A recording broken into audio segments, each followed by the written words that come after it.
And again, thank you so much, Venerable Lekden, for joining us today. Thank you for that, Alice. Thank you, everyone, for joining us. I'm very happy to be here. Um, let's start, as usual, by just taking a moment to center ourselves and to really create a sacred space for ourselves. So, whatever it is that we were doing all day, whatever worldly activities we were up to, running around, let's take a moment to let those go, put those down. And no matter where we are, even if we're not together in a temple or in a gompa, we can create a space that is intentional, right? A space that is designed for our study and our practice of the Dharma.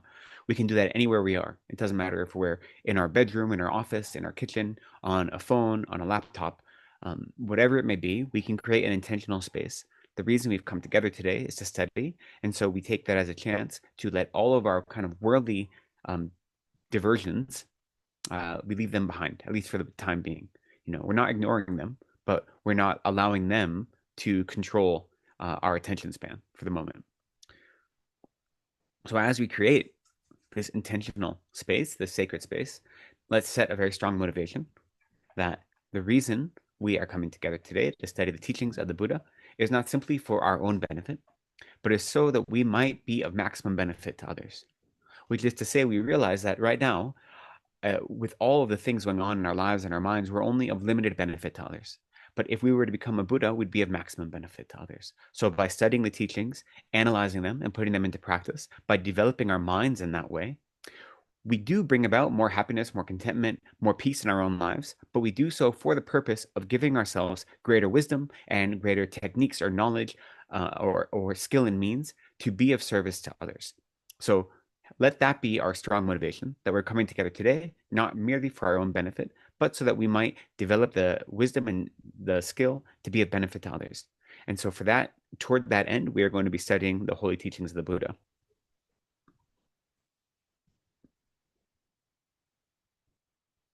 And by setting our motivation strongly at the beginning, we allow our practice to be virtuous in the beginning, right? And then to have our practice be virtuous in the middle, we actually engage in the study. And then at the end, when we offer dedication prayers, that makes our practice virtuous at the end. And so in that way, our practice becomes sealed with the three virtues of beginning, middle, and end. So we try to keep all of our practices sealed in that way, which makes them be of the maximum benefit to ourselves and to others. And so let's go ahead and offer some preliminary prayers. So we'll start with refuge and bodhicitta. Refuge being the entryway into uh, into the Buddhist teachings, right? So to be a Buddhist, the way to be a Buddhist, right, in terms of practice, is to adopt a mind of refuge. So that is the entryway into the Buddhist teachings is refuge and the three jewels, Buddha, Dharma, and Sangha. And then bodhicitta is the entryway into the Mahayana vehicle, right? So we try to adorn all of our practice, even if it's just 10 minutes of mindfulness meditation. At the beginning, we try to adorn it with refuge and bodhicitta to help ensure that the practice we're doing is not just some kind of self-help contemporary secular practice, but it is a specifically spiritual Buddhist practice that is aligning us with Mahayana intention. So we'll offer this prayer 3 times in Tibetan and then once in English, and then we'll continue with the remaining prayers, mostly in English. Sangye churan soki chonam lai chanchu pardu dagni kyabsu chi dagi jinsogi pesonam gi drola pincher sangye drupar shok Sangye churan soki chonam la chanchu pardu dagni kyabsu chi dagi jinsogi pesonam gi Jola pinche sange drew parsho sange cheran soki chonam la chanchu pardu dagni kyabsu chi dagi jinsogi pesonam gi jola pinche sange drew parsho. I go for refuge until I'm enlightened to the Buddha, the Dharma, and the Supreme Assembly. By my practice of giving and the other perfections, may I become a Buddha to benefit all sentient beings. May all sentient beings have happiness and the causes of happiness. May all sentient beings be free from suffering and the causes of suffering. May all sentient beings be inseparable from the happiness that is free from suffering. May all sentient beings abide in equanimity, free from attachment for friends and hatred for enemies. May all sentient beings have happiness and the causes of happiness. May all sentient beings be free from suffering and the causes of suffering. May all sentient beings be inseparable from the happiness that is free from suffering. May all sentient beings abide in equanimity, free from attachment for friends and hatred for enemies. May all sentient beings have happiness and the causes of happiness. May all sentient beings be free from suffering and the causes of suffering. May all sentient beings be inseparable from the happiness that is free from suffering. May all sentient beings abide in equanimity, free from attachment for friends and hatred for enemies. Reverently I prostrate with my body, speech, and mind. I present clouds of every type of offering, actual and imagined. I declare all my negative actions accumulated since beginning this time, and rejoice in the merit of all holy and ordinary beings. Please remain unto the end of cyclic existence, and turn the wheel of Dharma for living beings. I dedicate my own merits and those of all others to the great enlightenment. Now we'll offer a short mandala offering. It's traditional to offer these before our teachings. Um, when we offer a mandala, we try to do a full visualization where we visualize all of the universe, all that exists is purified into a perfectly pure Buddha field, free from any fault or stain or anything that could be a source of danger, and transformed into a place of luxury and jewels and beauty. And then once we've transformed all of existence in this way to a pure Buddha field, then we offer it to all Buddhas and Bodhisattvas on behalf of all sentient beings, so that all sentient beings might be able to enjoy that Buddha field. And we offer it in such a way to request the teaching at the beginning of a teaching session, and we also offer it to request the blessings from all the Buddhas and Bodhisattvas. We'll offer this once in Tibetan, and then we will do it again in English.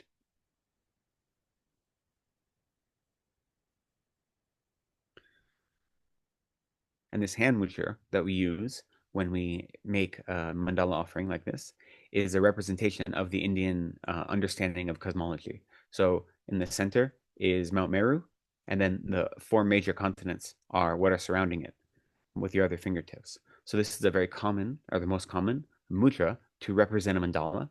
And whenever you make this mudra, you should have something in your hands. You shouldn't make an empty mandala offering. So we use at least our mala as a substance, or you can use rice or other substances if you're going to be putting your hands into this mudra. Hoi sa shi pu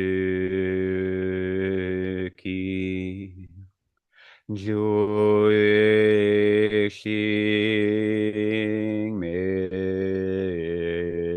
To Cham Ri Rab Lin Shi Ni Den Gen Ban Di Sange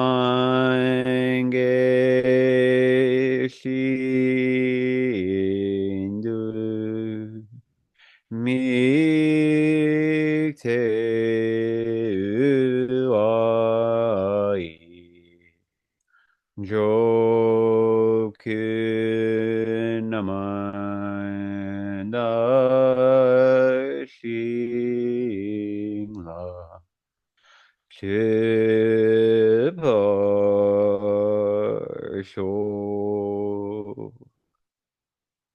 This ground, anointed with perfume, strewn with flowers, adorned with Mount Meru, the four continents, the sun, and the moon. I imagine this as the Buddha field, and I offer it. May all living beings enjoy this pure land. Idam Guru Ratna Mandala Kam Niyatayami. So continuing with some more preliminary prayers to help prepare our minds for the teachings and align us with the devotion to the Buddha's Dharma, as well as be infused with the idea of bodhicitta and wisdom. So we'll start with this praise to Shakyamuni Buddha.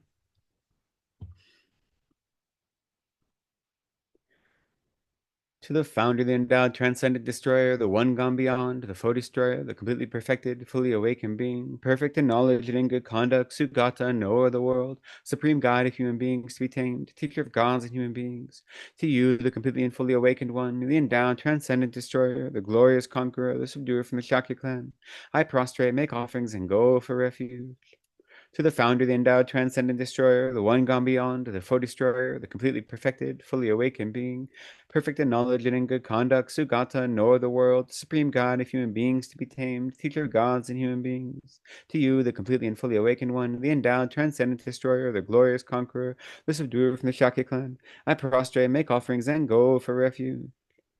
To the founder, the endowed, transcendent destroyer, the one gone beyond, the foe destroyer, the completely perfected, fully awakened being, perfect in knowledge and in good conduct, Sugata, knower of the world, supreme God of human beings to be tamed, teacher of gods and human beings. To you, the completely and fully awakened one, the endowed, transcendent destroyer, the glorious conqueror, the subduer from the Shakya clan, I prostrate, make offerings, and go for refuge. When, O supreme amongst humans, you were born on this earth, you paced out 7 strides and then said, I am supreme in this world. To you who are wise, then, I prostrate. With bodies, with pure bodies, form supremely pure, wisdom ocean like a golden mountain, fame that blazes in the 3 worlds, winner of the best, Lord, to you I prostrate. With the supreme signs, face like spotless moon, color like gold, to you I prostrate. Dust free like you, the 3 worlds are not. Incomparably wise one, to you I prostrate. The Savior having great compassion, the Founder having all understanding, the field of merit with qualities like a vast ocean, to you, the one gone to thusness, I prostrate. The purity that frees one from attachment, the virtue that frees one from the lower realms, the one path, the sublime, pure reality, to the Dharma that pacifies, I prostrate. Those who are liberated and who also show the path to liberation, the holy field qualified with realizations, who are devoted to the moral precepts, to you, the sublime community intending virtue, I prostrate. Homage to the Supreme Buddha, homage to the Dharma refuge, homage to the great Sangha, to all 3 ever devout homage. To all worthy of respect, bowing with bodies as many as all realms, atoms, in all aspects, with supreme faith I pay homage. Do not commit any non-virtuous actions. Perform only perfect virtuous actions. Subdue your mind thoroughly. This is the teaching of the Buddha. A star, a visual aberration, a flame of a lamp, an illusion, a drop of dew or a bubble, a dream, a flash of lightning, a cloud. See conditioned things as such. Through these merits may sentient beings attain the rank of all-seeing, subdue the foe of faults, and be delivered from samsara's ocean, perturbed by the waves of aging, sickness, and death. We'll continue with the Heart Sutra. In weeks past, I have not done the Heart Sutra before our teachings, but it's a good habit to get into. Whenever you attend a teaching with His Holiness, every single time the Heart Sutra is done, often in multiple languages. So it's very good to do to acquaint us with the wisdom aspect of the path, even if the teaching topic for the day isn't specifically about emptiness or the wisdom aspect. It's still important that all of our study and our practice is infused with both wisdom and method, right? With merit and wisdom. So wisdom and compassion or bodhicitta should infuse everything we do. So it's important, especially if we're trying to study the teachings and to improve our mind, to associate it or accompany it with some of the wisdom aspect. And so this is one of the Prajnaparamita texts, Perfection of Wisdom texts, and one of the shortest ones. So it's good to start our practices with this. I prostrate to the Arya Triple Gem. Thus did I hear at one time. The Bhagwan was dwelling on Mass of Vultures Mountain in Rajagriha, together with a great community of monks and a great community of bodhisattvas. At that time, the Bhagwan was absorbed in the concentration on the categories of phenomena called profound perception. Also at that time, the Bodhisattva, Mahasattva, Arya, Avalokiteshvara looked upon the very practice of the profound perfection of wisdom and beheld those 5 aggregates also as empty of inherent nature. Then, through the power of Buddha, the Venerable Shariputra said this to the Bodhisattva, Mahasattva, Arya Avalokiteshvara. How should any son of the lineage train who wishes to practice the activity of the profound perfection of wisdom? He said that, and the Bodhisattva, Mahasattva, Arya Avalokiteshvara said this to the Venerable Sharadvati Putra. Shariputra, any son of the lineage or daughter of the lineage who wishes to practice the activity of the profound perfection of wisdom should look upon it like this, correctly and repeatedly beholding those 5 aggregates also as empty of inherent nature. Form is empty. Emptiness is form. Emptiness is not other than form. Form is also not other than emptiness. In the same way, feeling, discrimination, compositional factors, and consciousness are empty. Shariputra, likewise, all phenomena are emptiness, without characteristic, unproduced, unceased, stainless, not without stain, not deficient, not fulfilled. Shariputra, therefore, in emptiness, there is no form, no feeling, no discrimination, no compositional factors, no consciousness, no eye, no ear, no nose, no tongue, no body, no mind, no visual form, no sound, no odor, no taste, no object of touch, and no phenomena. There is no I element, and so on up to and including no mind element, and no mental consciousness element. There is no ignorance, no extinction of ignorance, and so on up to and including no aging and death, and no extinction of aging and death. Similarly, there is no suffering, origination, cessation, and path. There is no exalted wisdom, no attainment, and also no non-attainment. Shari, Shariputra, therefore, because there is no attainment, bodhisattvas rely on and dwell in the perfection of wisdom, the mind without obscuration and without fear. Having completely passed beyond error, they reach the endpoint of nirvana. All the Buddhas who dwell in the three times also manifestly, completely awaken to unsurpassable, perfect, complete enlightenment in reliance upon the perfection of wisdom. Therefore, the mantra of the perfection of wisdom, the mantra of great knowledge, the unsurpassed mantra, the mantra equal to the unequaled, the mantra that thoroughly pacifies all suffering, should be known as the truth, since it is not false. The mantra of the perfection of wisdom is declared. Tadyata om gate gate paragate parasamgate bodhi swaha. Shariputra, the Bodhisattva, Mahasattva, should train in the profound perfection of wisdom like that. Then the Bhagavan arose from that concentration and commended the Bodhisattva, Mahasattva, Arya, Avalokiteshvara, saying, well said, son of the lineage, it is like that, it is like that. One should practice the profound perfection of wisdom just as you have indicated. Even the Tathagatas rejoice. The Bhagavan, having thus spoken, the Venerable Sharadvatiputra, the Bodhisattva, Mahasattva, Arya, Avalokiteshvara, and those surrounding in their entirety, along with the world of gods, humans, asuras, and Gandharvas, were overjoyed, and they highly praised what had been spoken by the Bhagavan. And we'll continue with the prayer to dispel hindrances. I and all surrounding sentient beings go for refuge to the Buddha, go for refuge to the Dharma, go for refuge to the Sangha. We prostrate to the Great Mother Prajnaparamita, surrounded by all the children and all the assemblies of Buddhas and Bodhisattvas of the 10 directions. But depending on my prostrations to all of you, may these words of truth be actualized. In the past, the Deva King Indra dispelled the Maras by reflecting on the profound meaning of the wisdom gone beyond and reciting the profound words in daily recitation. In that same way, I also reflect on the profound meaning of the Great Mother, Prajnaparamita, and recite the profound words in daily recitation. May all diseases, spirit harms, bad conditions, all the negative directions, that which happens due to past karma and immediate conditions, may all this be dispelled. May it become non-existent. May it be pacified. I prostrate to the gathering of dakinis in the 3 chakras, who abide in the holy yoga of using space. By your power of clairvoyance and magical emanation, look after practitioners like a mother would her child. Akasamarta Shadara Samaraya Pe Akasamarta Shadara.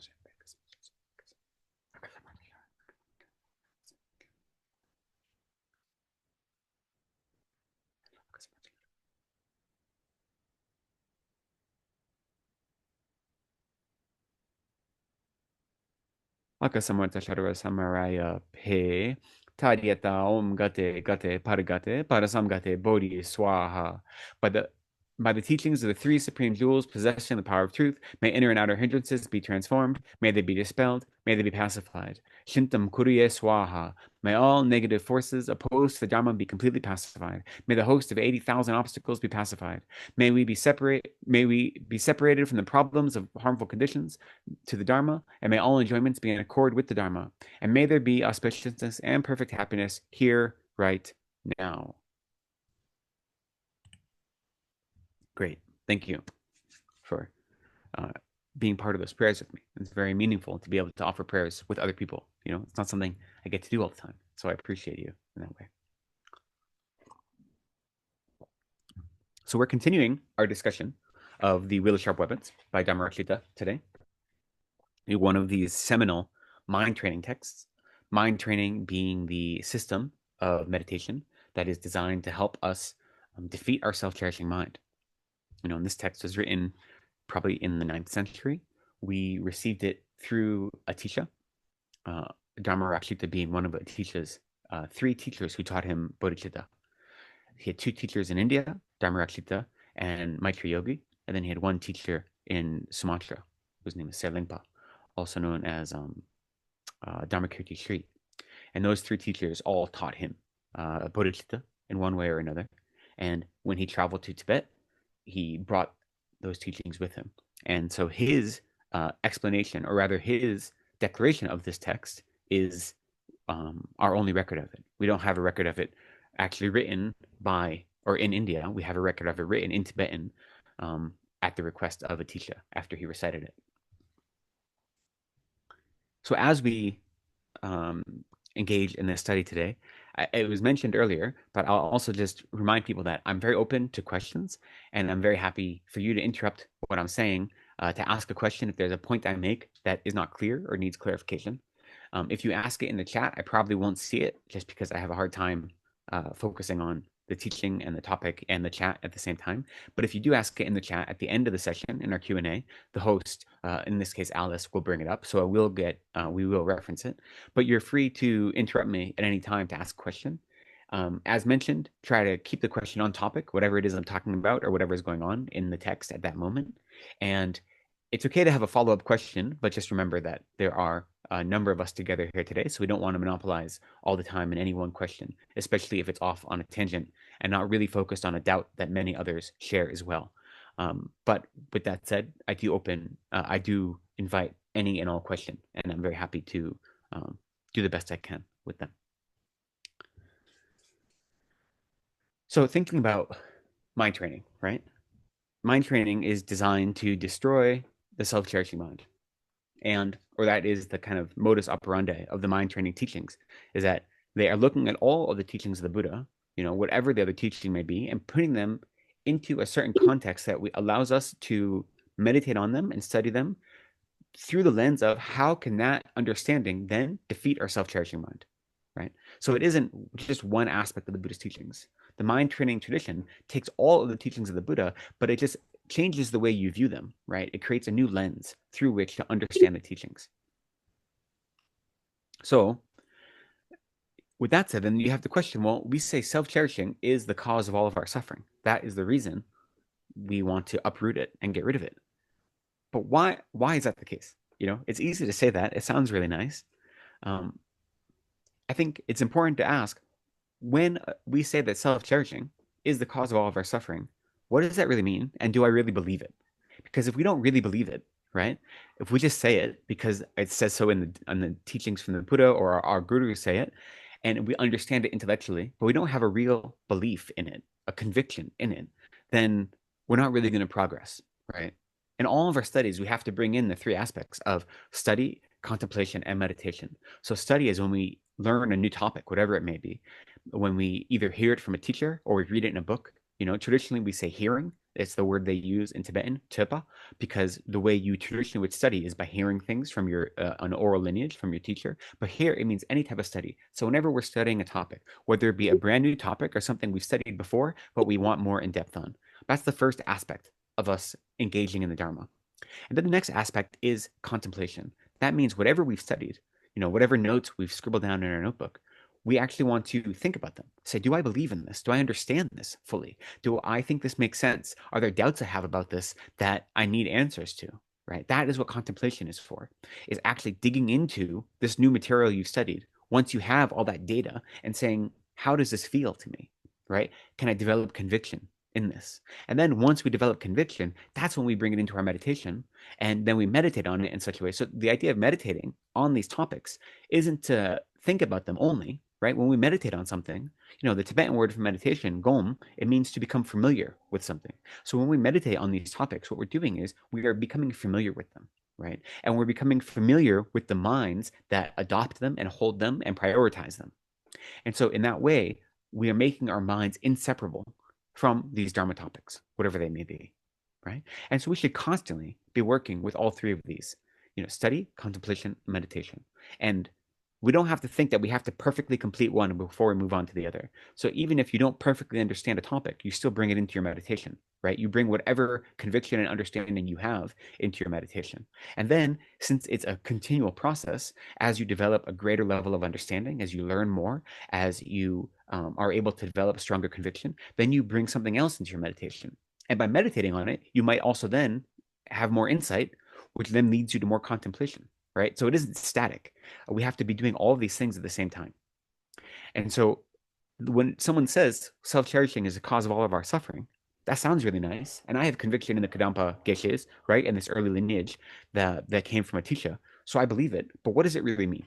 Right? What do we mean by that? And does believing it mean the same thing as having conviction in it?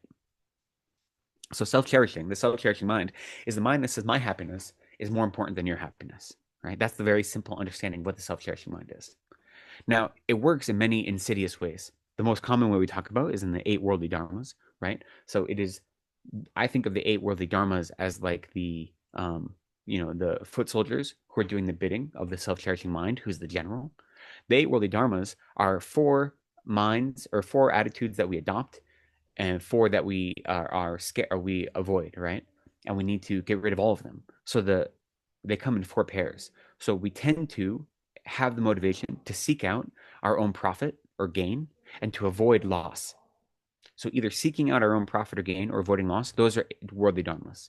In the same way, we seek out pleasure and we use the seeking out of pleasure as a motivation for our activities, or we try to avoid discomfort. We seek out praise and compliments, and we try to avoid criticism. And we seek out a good reputation or popularity, and we try to avoid infamy or a bad reputation. Whenever our actions are motivated by one of those eight, then what we're doing isn't a spiritual practice, even if it looks like a spiritual practice from the outside, because what we're doing is encouraging the self-cherishing mind. So the self-cherishing mind in that way, this mind that says my happiness is more important than your happiness, it's not that blunt, right? That simple mind, my happiness is more important than yours. It's easy to realize the dangers of that. What's more difficult is to see the many ways that infiltrates all of our activities in with more subtle and pernicious permutations, right? But even saying that, how does that mind, my prioritization of my own happiness, how does that actually cause suffering? Right? That's the question. I think there's a few answers for it. One of the ones is that if I am so focused on my own happiness all the time, firstly, I'm focused on worldly happiness, right? That's one of the big problems is that I'm not understanding the distinction between actual happiness and worldly happiness being actually a source of suffering because it's a constant source of change. It is a source that is unstable, right? And so what I'm doing is I'm insisting that actual happiness exists outside of my mind. And for that matter, suffering exists outside of my mind. And that I'm looking at these external factors and grabbing onto them as if they were the actual sources of happiness or suffering. And so my self cherishing mind isn't recognizing my own capacity to create a mind of happiness or a mind of suffering. It isn't honest about my own experiences. Instead, what it's doing is defining happiness as something that I can grab onto, that I can seek out, that I can define as separate from my own mind. And by doing that, what we're doing is we're defining the parameters of happiness before we actually experience it. We're saying happiness looks like this. When I achieve such and such a thing, then I will have happiness. So we're creating this beautiful box for happiness to fill. But the problem is nothing ever goes the way we expect it to. So now that we've created these parameters and then our life doesn't follow the plans that we have, all we're doing is creating more disappointment for ourselves, right? So we have insisted on happiness being separate from ourselves because we're saying my happiness is so important that I have to do anything I can, even if that means hurting others. If we really understood happiness as not being an external thing, but being an internal experience, regard that is mediated by external conditions, but ultimately is an internal experience, then there'd be no reason to prioritize my happiness over your happiness because they're not in conflict, right? There'd never be a reason to say my happiness is more important than yours because there's me having happiness doesn't take away from your happiness and vice versa. Where that's not the truth if we define our happiness as things that are outside of us, right? Me getting that raise or me getting that promotion means you not getting it, therefore I'm more important than you. If my happiness is that promotion, then of course I have to compete with you for it, right? So we've created an expectation, we've set up a sense of parameters that life will never meet. We've defined happiness as being something outside of ourselves, even if that's not explicitly what we're doing. The self-cherishing mind is constantly doing that. If we look at the 8 worldly dharmas, which are the most common ways the self-cherishing mind manifests, we can see that all of those are focused on how we experience the world outside of us, not our own minds, right? So seeking out profit, seeking out comfort, seeking out popularity, seeking out compliments. These are all seeking for external validation. And the same way, avoiding loss, avoiding discomfort, avoiding criticism, and avoiding infamy or a bad reputation are all trying to avoid external experiences. They have nothing to do with our minds, really. It's us looking at the outside world as being the cause of our suffering or our happiness. So, what the self-cherishing mind is doing is it's confusing the conditions for the experience, if that makes sense, right? So, if someone were to insult me, right, and I have an experience of unhappiness as a result of that, my experience of unhappiness is due to my own mind, my self-cherishing mind, not wishing to be insulted. But I am confusing the language that someone else expressed as the actual source of my unhappiness. So that's merely the condition, right? That's merely the condition that allowed my self-cherishing mind to create a sense of dis-ease or unease in my mind, in my continuum. So the condition is whatever insult someone might have said. But I am looking at the condition as if that were the actual experience of unhappiness, where the experience of unhappiness is coming from me. I've invented it in response to the external condition. So the self-cherishing mind gets those two things confused. It confuses the condition for the experience. Now, conditions matter, right? It is much more difficult to have a mind, a calm, peaceful mind, when there are numerous external conditions that are difficult to experience, and not everyone has the same external conditions, right? There are definitely external conditions that make suffering much easier, let's say, and much more readily accessible, and that's understandable. But that's still only the external condition. That is not the ultimate source of happiness or suffering. It may be a physical suffering, right? But physical suffering is the least of all the sufferings you might experience. Physical suffering is always exacerbated by the mental or emotional suffering that we add on top of it. And we add that due to primarily our self-cherishing mind. Now, the truth is, the self-cherishing mind is always setting us up for disappointment, because either we don't get what we want and we have defined our happiness as uh, the attainment of this external thing. So we don't get what we want, which causes us distress, right? Therefore, when we have no chance for happiness in that way, if I can't get this nice new thing, I'll never be happy. Or we do get what we want and we realize it's ultimately unfulfilling and we always want more. It's never enough. So even if we achieve whatever our aims are, as long as we're defining those external aims as a source of our happiness, we're never going to be satisfied with them.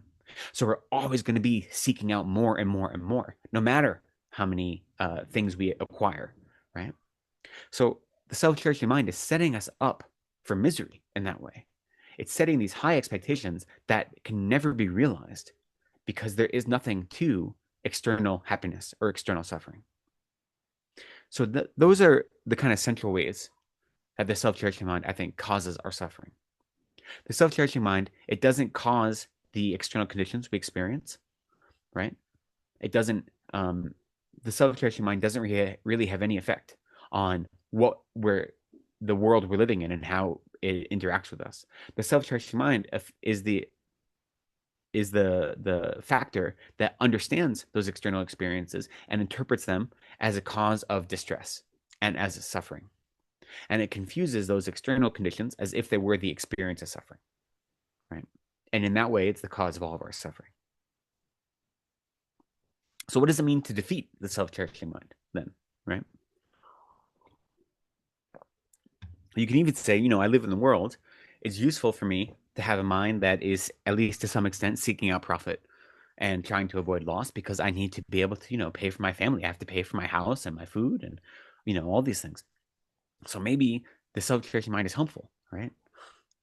And that's a very confused position, because that is mistaking our attachment to external things um, with the recognition that external things can make our lives more easier and allow our practice of Dharma and our responsibilities of our family to flourish. So that kind of mindset is confusing our motivation with our actions. And our motivations and our actions are wildly different, right? Or they can be wildly different.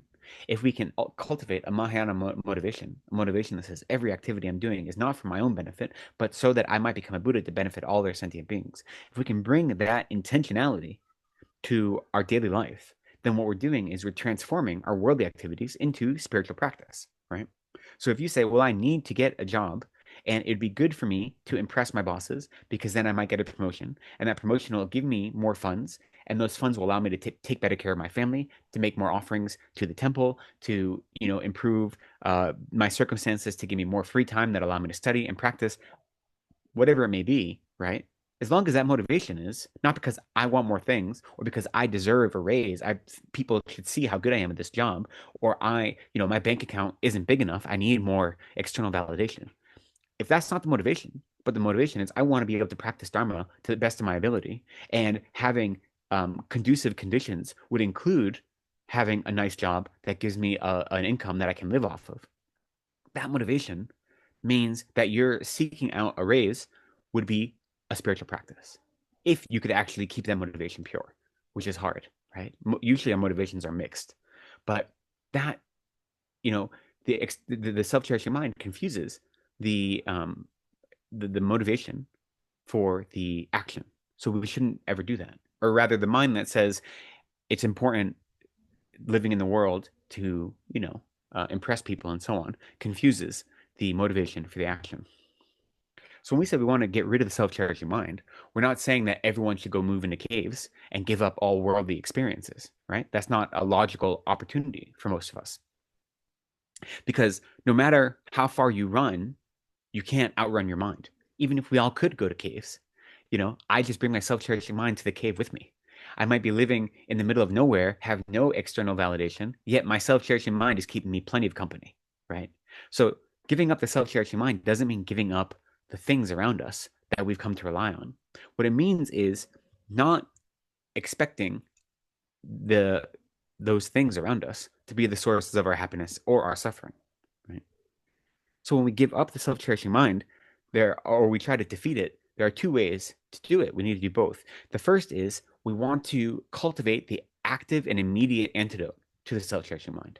So if the self-cherishing mind is the mind that says my happiness is more important than your happiness, then its immediate antidote is the mind of bodhicitta, the mind that says, I want you to become a Buddha. I want you to be free from all suffering, and I will become a Buddha in order to help liberate you from all suffering. Right? So just compassion alone is useful, but that's not compassion. The wish for others not to suffer or to have any of the cause of suffering isn't the antidote to the self-cherishing mind, because you can have compassion and self-cherishing at the same time. But bodhicitta, saying all of my actions are not for my benefit, but for your benefit, that is impossible to have manifest at the same time you have the self-cherishing mind manifest, right? So even though we know that we may not have cultivated actual bodhicitta yet, due to wherever we are in this practice, in our spiritual journey, we can approximate it, right? So that mind is the immediate antidote to self-cherishing. It doesn't uproot self-cherishing. It doesn't prevent self-cherishing from emerging, but it makes it impossible for self-cherishing to exist at the same time as the as bodhicitta, as the mind that cherishes others more than yourself. Now, that is like an immediate antidote, right? The While we want to cultivate that, obviously, we also want to work at uprooting the self-cherishing mind entirely so it never emerges. And the way we can do that, and that's what these teachings, is like these mind training teachings do, is they look directly at the self-cherishing mind and they show us how the self-cherishing mind is causing us suffering, right? That's the point of these teachings. And by doing that, we're no longer enticed by the self-cherishing mind. We no longer see it as this shiny, sparkling thing that we need to follow. So bodhicitta, the mind that cherishes others more than ourselves, that comes in to help tamp down the self-cherishing mind when we notice it playing games, when we notice it acting up, when it becomes manifest in our continuum, we use bodhicitta, or even we say the mind cherishing others more than self, as the immediate antidote to help subdue it. But in other periods, even if we don't have a manifest right now, the self-cherishing mind, we engage in practices like Lojong that look at the self-cherishing mind, that observe our behaviors throughout the day, that observe the many consequences of having a self-cherishing mind, and that allows us to develop the conviction of the complete futility of the self-cherishing mind and the way that it causes us harm. And developing conviction in that then uproots the self-cherishing mind in such a way that it doesn't continue to motivate our actions, right? So we shouldn't think of Lojong or defeating the self-cherishing mind as self-flagellation, right? We're not abusing ourselves. We're not getting rid of the things that we like. We're not putting ourselves in harm's way. We're recognizing that our continual and habitual seeking out of external comfort is causing us suffering because it's misunderstanding the condition for the experience. And sometimes, I will say sometimes, allowing yourself some discomfort can help bridge your intellectual understanding and your embodied emotional understanding. So we have these great examples of one of the Kadampa Geshes, Geshe Ben.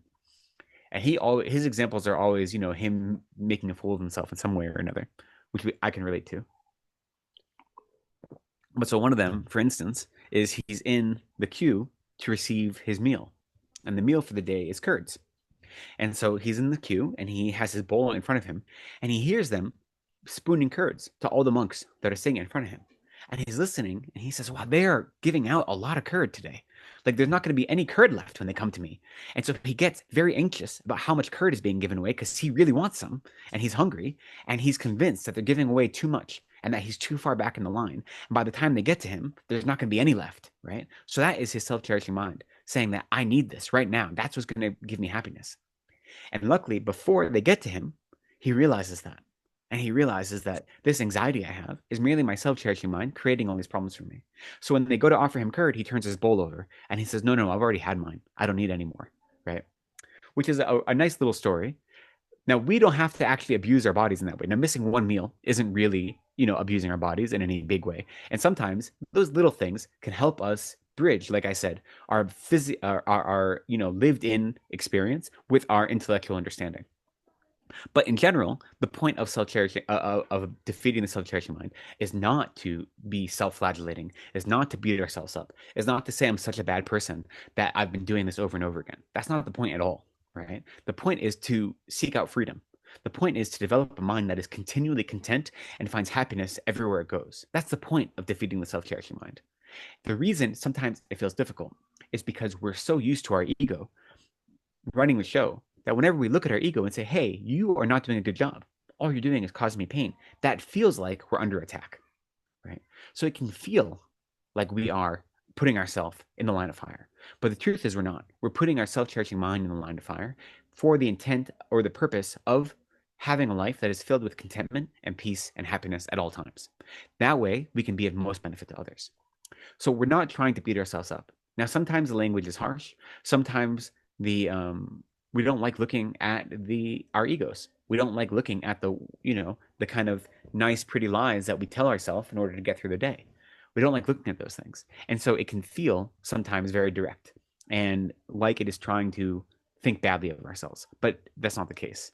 If you're ever engaging in a mind training practice and it makes you feel bad about yourself, then you can take a step back and say, wait, this isn't an appropriate type of engagement because that's not the goal. The goal is never to say I'm a bad person, to feel bad about myself. The goal is to recognize that my actions have caused harm for myself and others, and therefore I want to try to find a way to liberate myself from those actions and have a mind of peace. And so if it's not working in that, yes, go ahead. Sorry, I have a question. So Sure. it's related to what you're saying now. I know I noted this down at the end of last class. Mhm. Can we avoid the suffering where possible? Like not just the mental detachment, but physically, can we remove ourselves? Or are we expected to say, hey, I know I caused this by my own actions and hence I have to go through this, right? So examples we spoke last week was friends who are, making you do things, you're uncomfortable and those kind of examples. So should we physically, excuse ourselves so that we don't undergo that suffering? That's a great question. It definitely was going to come up later today in as we continue to study because it's very similar to how we understand karma. And so the short answer is no, or the short answer is we should not. There's enough suffering in the world. We don't have to seek out suffering, right? We're going to suffer whether we want to or not. So we don't have to, if we have the means to extricate ourselves from difficult situations. That's not like, oh, that's my one chance to look at my own self-cherishing mind. So we should do what we need to take care of our minds. We should do what we need to protect our body and our worldly happiness to the best that we can, given our level of practice and our circumstances. So if we're in a situation where we can pull ourselves out of it and we know that not doing that is going to make it more difficult, then we should do that. In the same way, an easier example is if we get sick, we should take medicine, right? If we get sick, we understand that sickness, and that comes up in some of the verses we'll get to today. That sickness itself is the ripening of negative karma we created in the past, right? But we also are born at a time when we have access to medicine. So that's also a ripening of karma. And so to just say that this suffering is the result of a karma that I created in the past, therefore I have to suck it up and not do anything about it. No, we shouldn't be passive. Karma, understanding karma, and even understanding the way that you take suffering onto the spiritual path, that is not saying we should adopt a mind of passivity, right? Instead, it's saying that when we have the means to mediate or mitigate our suffering, our physical suffering, or the emotional suffering we get from being in difficult circumstances, we should do so, right? But we should recognize that we're not always going to be able to do that. And since we're not always going to be able to do that, we have to learn how to navigate those sufferings in such a way that those external conditions that cause physical pain or distress don't actually cause greater emotional suffering. So when we can avoid them, we should, but we often aren't going to be able to. And if avoiding them means causing harm to others, that's when we don't want to do that, right? So we have to find that balance. Thank you. We'll talk more about that. It's an important question. A lot of people, it's very, very easy to misunderstand karma. So, the first half of this text is looking at karma specifically through the lens of the mind training practices and how karma is related to the self-cherishing mind, or the ripening of karma, the experience of negative karma ripening and the self-cherishing mind go hand in hand. And the first 41 verses of this text. And it's very easy to, when you study karma, even if you think you understand it, for it to become a situation where you feel like you're blaming the victim and you're saying this is the result of an action you've already done, therefore suck it up like it's your own fault. And that is not karma. Like, karma is much more complicated than that. Karma is not encouraging us being passive. It's not encouraging us accepting abuse just for the sake of it. Now, you look at teachers who have highly realized minds, and the truth is, and again, this is going to depend on what our experience is, as well as our level of practice. But teachers who are realized, who don't really have any sense of self-cherishing, people can insult them all day long, and they're never going to be insulted by it. They're never going to feel suffering as a result of those insults, right? People can criticize them. People can treat them horribly. It's not going to cause emotional suffering for them.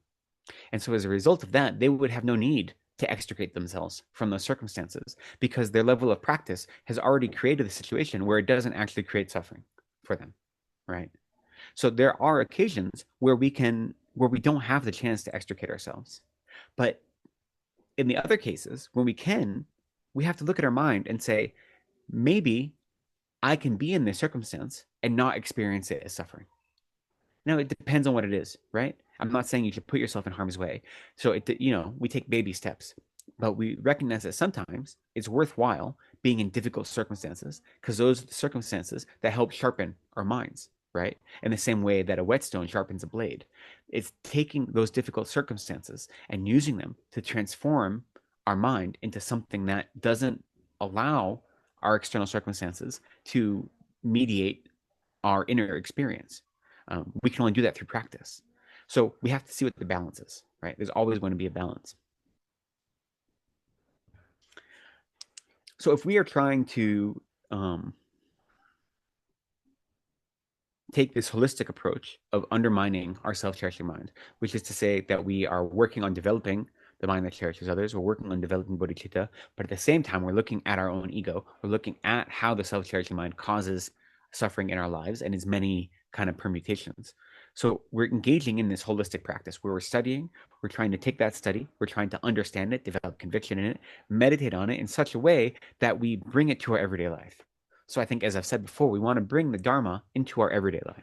We don't want to bring our everyday worldly activity to the Dharma, right? We don't want to go backwards. We want to take Dharma experience, spiritual practice, and bring that to the external world. And so we engage in study and contemplation and meditation on the self-cherishing mind and how to defeat it, on the many ways its many tendrils, as well as on the mind that cherishes others more than ourselves. And we do that to develop a familiarity so we can experience them in the everyday, in our everyday life, all these different antidotes. So this text, like I said, the first half of it is studying karma. So then you have the question, well, how is studying karma helpful to defeating the self-cherishing mind?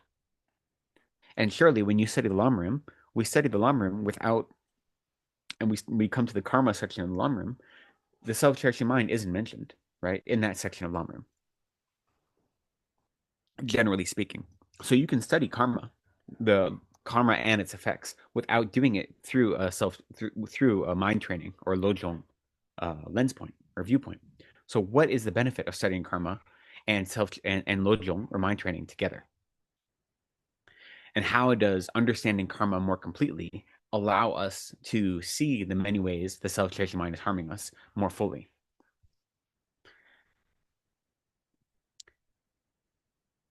So we need to understand where our suffering is coming from, right? That's critical. If we don't understand where the suffering is coming from, as I said in the beginning, we're going to be mistaking the external conditions for the experience of suffering. And so studying karma lets us understand where our suffering is coming from. When we understand karmic cause and effect, then we can see that my experience of suffering right now, whether they be mental experiences or experiences that are due to very difficult external circumstances, like getting sick or being having some sort of physical altercation or any of these things, having my possessions stolen from me, these conditions are the ripening of negative karma we've created in the past, right? And that's the whole point of this first half of this text, is showing us that connection. If we don't understand where our suffering is coming from and what is ripening as those conditions, then we're going to be constantly looking in the wrong direction and labeling things as suffering that aren't really suffering, right? If we don't understand where suffering is coming from, then we get overwhelmed by that suffering. Here's a good example. I was actually in Bangalore yesterday. I didn't plan to be. And the reason I was is because I'm having all these visa problems, which every once in a while they just happen to those of us that are studying here on student visas. And because we need both, we need PAPs, protected area permits, that allow us to live in Balakupa. And if we don't have a PAP, we can't extend our visas. But the PAPs are given out by the Ministry of Home Affairs, and the visas are by the Foreign Registration Office. And for some reason, those two offices, they can't talk to each other. And so there are all these complications, right? That even though I applied for a PAP, it hasn't come yet. And I've been speaking to the local officer and then the Mysore officer. And finally, yesterday or 2 days ago, they said, you have to come for a meeting in Bangalore to discuss your visa. You have to go to the FRO office in Bangalore. So I said, fine. I didn't have a choice, right? I was just told, if you don't want your application to be denied, you have to come to Bangalore. So I get a car. I leave my house at 5 a.m, go to Bangalore, get to the FRO office right when they open, and I'm assigned a caseworker, and then I have to wait another 90 minutes for her to show up. And even though there are a number of other caseworkers that are there who aren't doing anything, they're just sitting at their computers waiting, they won't help me because I'm not assigned to them. So I have to wait there very patiently for an hour. And then when she finally comes, she just says, you don't have a PAP, you can't have a visa. And I was like, yes, I know that. That's why I'm here. And she said, nope, that's it. That was the whole purpose of me going there, was for her to tell me that in person. And so then I spoke to her supervisor, and then I spoke to the deputy director of the FRO, and the result was the same. So I spent, in total about 2 hours at the FRO building, plus a full day driving there and back for no reason, just to be told that I wasn't going to be given a visa, which is really frustrating, right? It's a really frustrating condition. You can imagine. My experience of frustration and suffering, where did that come from? Was that a result of the disconnected or disjointed Indian bureaucracy, or me sitting there in a waiting room waiting for people to do their job? Or was it a result of me expecting something and not getting the thing I expected? Right? My experience of not getting a visa on time or not getting a PAP or whatever that may be, that is due to those external conditions. My experience of distress, of frustration, of even anger, of the resentment, that has nothing to do with any of those external actors. That is all my own mind. My thinking, I've done all the paperwork correctly. I deserve this. I haven't done anything wrong. How come things aren't happening the way I want them to happen? That's me saying, my happiness is what's most important here. I've done everything you told me to do. How come I'm not getting what I want right away? That is from me, right? And that's the real suffering. Yes, sitting in a car for a few hours, spending some rupees to get a car so I don't have to take the bus. All these things, yes, those are external difficulties that I experience, but they're not suffering, right? The real suffering is my own mind saying, I don't deserve this. I had other plans to do today, right? I didn't want to come to Bangalore and then come back all in the same day. That is the suffering. And that is entirely from my mind. So when I know that, right, when I'm aware that that suffering and that obstacle of not getting this paperwork done correctly, even though I took all the appropriate steps, is a result of negative deeds I've done in the past, ripening as that experience. When I recognize that, then it's much easier for me not to be attached to that experience as a cause of my suffering. Because I realize this experience of having my paperwork not be done correctly or whatever it may be, being told I have to come for an interview, and then the interview being pointless, that experience itself is an obstacle that is the ripening of a negative karma I created in the past. And so therefore, even that external experience, those immediate conditions have come about because of things I've done. There aren't things that are being done to me. They're coming about due to things I have done.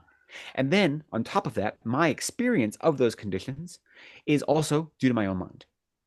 So when I can understand that those obstacles to getting paperwork done are uncommon obstacles that I'm facing due to the causes and conditions that I've created for those obstacles to ripen, then that makes it much easier not to be upset by it, right? Understanding that all of our difficulties they emerge as the result of or as the maturation of negative karmic seeds we've created in the past, not necessarily in this life, but in past lives, then we don't feel like these things are happening to us from the outside. We can take responsibility for it. And that gives us control over our emotional response to those things. Venerable, may I ask a question? Sure. So I know, like, if I was in your place, not only would I feel the discomfort and everything, but I'd also start worrying that if I don't get the visa, then I'll be forced to go back to my country. And if I'm not able to, and I've spent so many years, invested in this, and I might not get to complete my Geshe degree, and obviously not. I mean, those are like my mind would go along those lines, and I'd feel completely despondent and completely. I'd feel terrible. I mean, I'm already feeling terrible hearing your story. And so then the question is, does that help you? Does that help you? No, it doesn't. But the thing is, what is that then? The fact that you start seeing that all this effort might come to naught because you will be forced to go back. What mind is that then? Again, self-cherishing. Self-cherishing is the root of it, right? So there's a few things. One, first off, the idea that all my effort might come to naught is just not true, right? It's factually not true. Even if I did have to leave, never mind the fact that eventually I'd get a new visa when I go to the States and just have an interruption. Never mind that. My experience still hasn't come to naught, right? Because I've still benefited from my time here and my studies. So first off, if I have the idea that if I go home tomorrow, if I go back to the US tomorrow, rather, then it's been worthless, then that already is, catastrophizing in a way that is not in accord with reality. But then the second thing is, so that's just like the first step to understanding this. The second thing I'd say is that the obstacles that are arising right now, for me in this case, are the ripening of my negative karma. And so when I can understand that, I can rejoice that karma doesn't ripen in a more difficult way. And the experience of being despondent or frustrated or worry, that itself, that suffering, comes from my own self-cherishing mind that says, I don't want to have these difficulties. I don't deserve these difficulties. I've done everything correctly, and these things are happening anyway, right? Therefore, I should get what I want. That's a self-cherishing mind. Now, it's true that I can say, well, if I don't get my visa on time, that's going to create more obstacles, and I'm going to have to go back to the US and apply for a brand new visa as opposed to an extension, blah, blah, blah. That's true. And I should be aware of that. And I am aware of it. So I've done everything I can in a worldly sense, talked to all the people I can, done all my paperwork correctly. So, like we're saying, we don't want to make things difficult for ourselves on purpose. But now that I've done everything I can do in a worldly sense, then worrying about it isn't going to get me any paperwork done any more quickly. It's not going to guarantee anything. It's just going to make me distressed, right? So when we exhaust the worldly means we have towards any given end, then we've done everything we can do. Anything after that is an emotional response that isn't helping us. So yeah, I get frustrated. My being despondent, being worried, being frustrated, those are all coming from the same place, which are saying that I don't deserve this, right? What did I do to deserve this? I did everything right, and yet this is happening due to like silly bureaucracy. But why? What does that mean? I don't deserve this. What does that mean? Who says I don't deserve this? I created the conditions for this to come about. Therefore, I'm just experiencing the ripening of things that I started, right? Like I got the ball rolling however many lifetimes ago when I denied someone their paperwork or something like this, when I was a government official. And now that's coming home to roost. So when I have those moments of that's the whole point of studying karma like this and studying the self-cherishing mind, is because then when I have this experience and then I develop those moments of frustration or despondency or concern or worry, then I say, okay, one, have I done everything I can so that I'm not wasting my time? I've taken all of the logical steps. And if I have, then I say, okay, this experience right now isn't about this experience of suffering, isn't about me. It's about my self-cherishing mind. And understanding that, understanding the karma that is ripening into this experience, and understanding how the self-cherishing mind is looking at that ripening of karma and making it a source of suffering, right? Because those two are working together. When I understand that, then I can let go of that concern and realize it's not benefiting me. Realize it's not helping me achieve my goal. So that's the whole reason we study this, is to help ameliorate those minds when they come up. Now, sometimes minds of concern can be beneficial if they can motivate you to engage in virtuous activities. In the same way that fear can be beneficial if it encourages you to practice, right? They say one of the primary causes of taking refuge is having a fear of the suffering of the lower realms. That causes people, that fear is a healthy fear. Or we can also sometimes, Lama Zopa says, having a healthy fear of dying encourages you to engage in spiritual practice, right? So there can be healthy fears. In the same way, I can have some sort of concern that is a healthy concern if it's motivating me towards virtuous activity. But if all it's doing is causing me emotional distress because there is no more activity I can do it toward that end, then it's not a healthy concern, right? Instead, it's harming me. And the reason I have confidence about that is because I understand karma. So my understanding of karma and how the self-cherishing mind interprets the ripening of karmic conditions, how those two things work together, understanding that allows me to then not wallow in that distress. Now, if I didn't have a self-cherishing mind, if I had actually defeated it, I wouldn't even have that distress at all. But for me, since I haven't defeated any of my afflictions, instead, I feel that frustration, I feel that worry, the anxiety, but I recognize it and I don't let it take over my mind, and I can take a step back and use my intellectual understanding of self-cherishing to then apply to my emotional experience before it overwhelms me, right? But the further you are along on the path, the less kind of time it takes between the ripening between the action of a self-cherishing mind and the uh, uh, defeat of that self-cherishing mind, right? Okay, so you can continue talking about this as we go through the text a little bit, because this is that's the whole point of this text, learning how to do that. So it's a great question. Hopefully I've pointed us in the right direction and we can continue. Now with this text and these verses we're doing right now, as I mentioned, about the first 40 verses or so of this text are giving examples of negative karmic actions we've done ripening as a specific experience of suffering. And it's saying that experience of the ripening of negative karma is the wheel of sharp weapons that is coming back to harm us. So we engage in a harmful activity and now it's coming back. However, what's important for us to remember is that the wheel of sharp weapons, the analogy here, it is not the actual suffering. It is the ripening of negative karmic actions, the ripening of the conditions that we experience as suffering, right? So that's a distinction.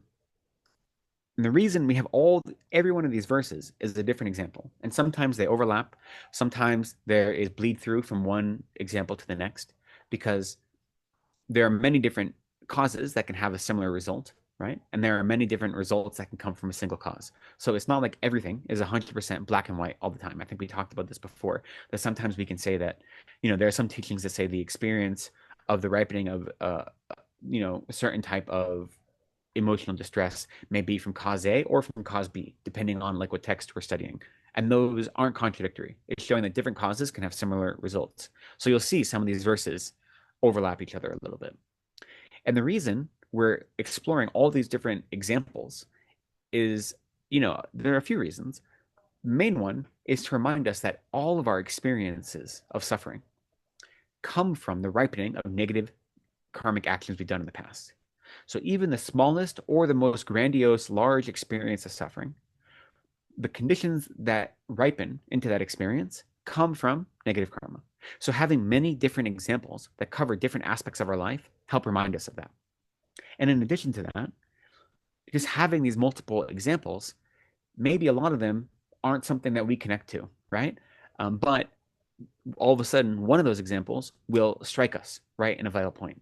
And so just having numerous different examples gives us a greater opportunity to have a relationship with the text that's more meaningful. And if even one of these examples hits home, like just has an unspoken ability to connect with you, then it makes it easier to then accept all the other examples as well, right? So the benefit of having all these different examples, even examples that kind of overlap sometimes, is to make sure that everyone engaging with this text has an opportunity to see themselves and their experiences in this text. And at the same time, every one of these verses is offering us an antidote to that suffering, right?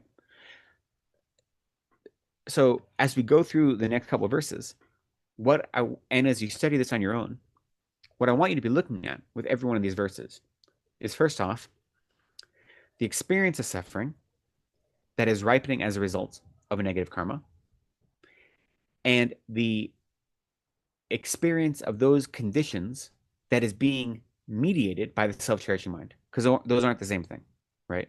So for instance, if I have something stolen from me, my possessions being stolen, those conditions are the ripening of negative karma I've created in the past.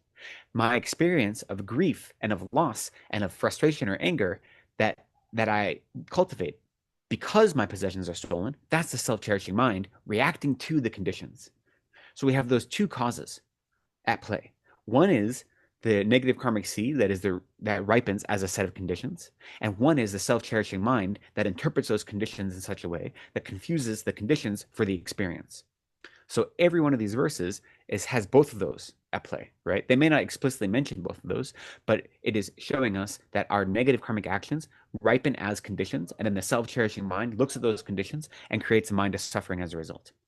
And then as an antidote to that, there are different types of antidotes that different verses give, depending on what is being discussed. Some of the antidotes are immediate, saying, if this is the mind that you've cultivated due to self-cherishing, here's the opposite, I'm going to do that instead. Most of them, though, aren't looking at the experience of suffering, but it's looking at the negative action that planted that karmic seed in the first place, and it's saying, what is the opposite of that? Because that itself was also motivated by the self-cherishing mind, right? So, for instance, if we say that me having my possessions stolen, that is the ripening of negative karma. What is the action I did in the past? Well, I stole others' possessions in the past. So my stealing of others' possessions in the past was my negative action that I did that was informed itself by the self-cherishing mind, as well as the mind of self-grasping. That action created a karmic seed that ripened in my possessions being stolen in this life. And then my self-cherishing mind looked at my stolen possessions and said, that isn't fair.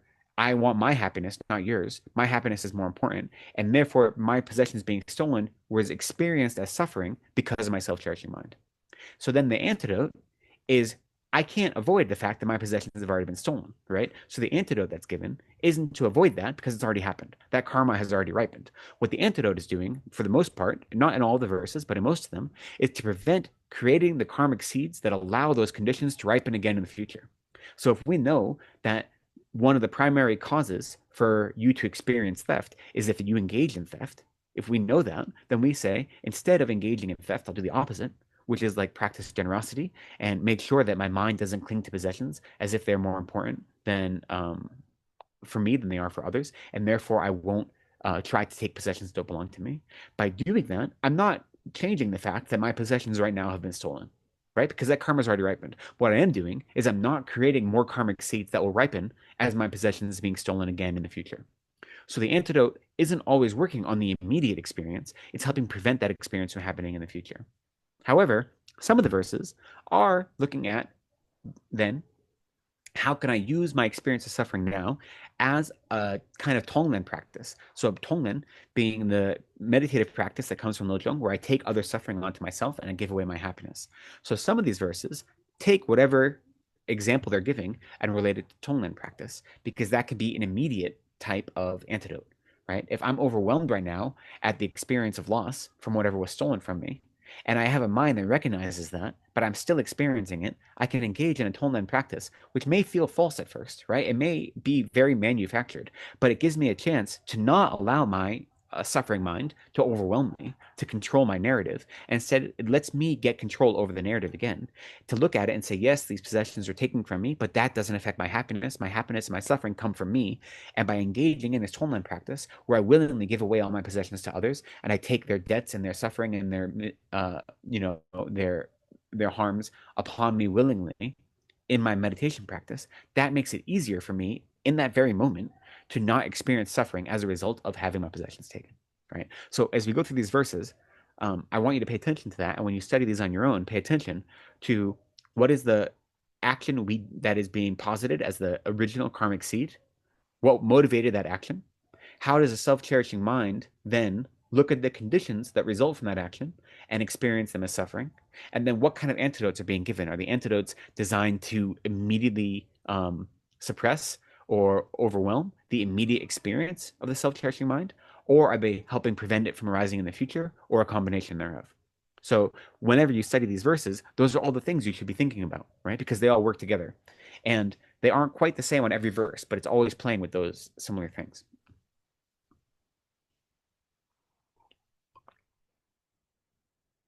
So last week, we managed to get through verse 18, I think, was the last verse we discussed. So today, we're going to begin with verse 19. And so verse 19 says, when the things we require for daily consumption and use fall apart or are wasted or spoiled, this is the wheel of sharp weapons returning full circle upon us from wrongs we have done. Till now, we have been careless with others' possessions. Hereafter, let's give them whatever they need, right? So, as an example, here we see that it's saying what is the action we did in the past that caused this, that planted this karmic seed. It was being careless with other possessions. That was the action we did in the past that planted this karmic seed. So now the ripening of that karmic seed is those things we use every day, not staying, right? Our daily consumption, like our food going bad, or the offerings we bought for the altar going bad before we have a chance to offer them, or, our clothing being worn out and getting holes in it, these kind of things. These things that we use all the time are wasted, they fall apart, they don't live up to our expectations. That physical condition of that happening is the ripening of the karmic seed. Then us looking at that and developing a mind of suffering as a result of that, that comes from self-cherishing, right? So those are the three things in play. And then the antidote is saying, instead of being careless with others' possessions, what I should do is make sure others have whatever they need. Instead of, being careless, what it means here is, since we prioritize our own possessions more than others, that we may be borrowing from someone and we let it get damaged. We don't think about it. We may have bought something to make as an offering, and like, let's say we bought some fruit to make as an offering, and it gets bruised, and we throw it in the bottom of a bag when we bring it to the center or whatever it may be. We're not mindful of the condition of the possessions that don't belong to us. So, for instance, if I say you bought fruit to make as an offering on your altar, that no longer belongs to you, right? Once you have the mind that says, I'm offering this to the triple gem, then it's no longer your possession. It's a possession of the three jewels. But we focus on our own possessions so often, we don't want to do anything that could cause our possessions to go to break down. We're not thinking of others' possessions, right? So we should be aware of how the self-cherishing mind does that. It says, my possessions are more important than yours.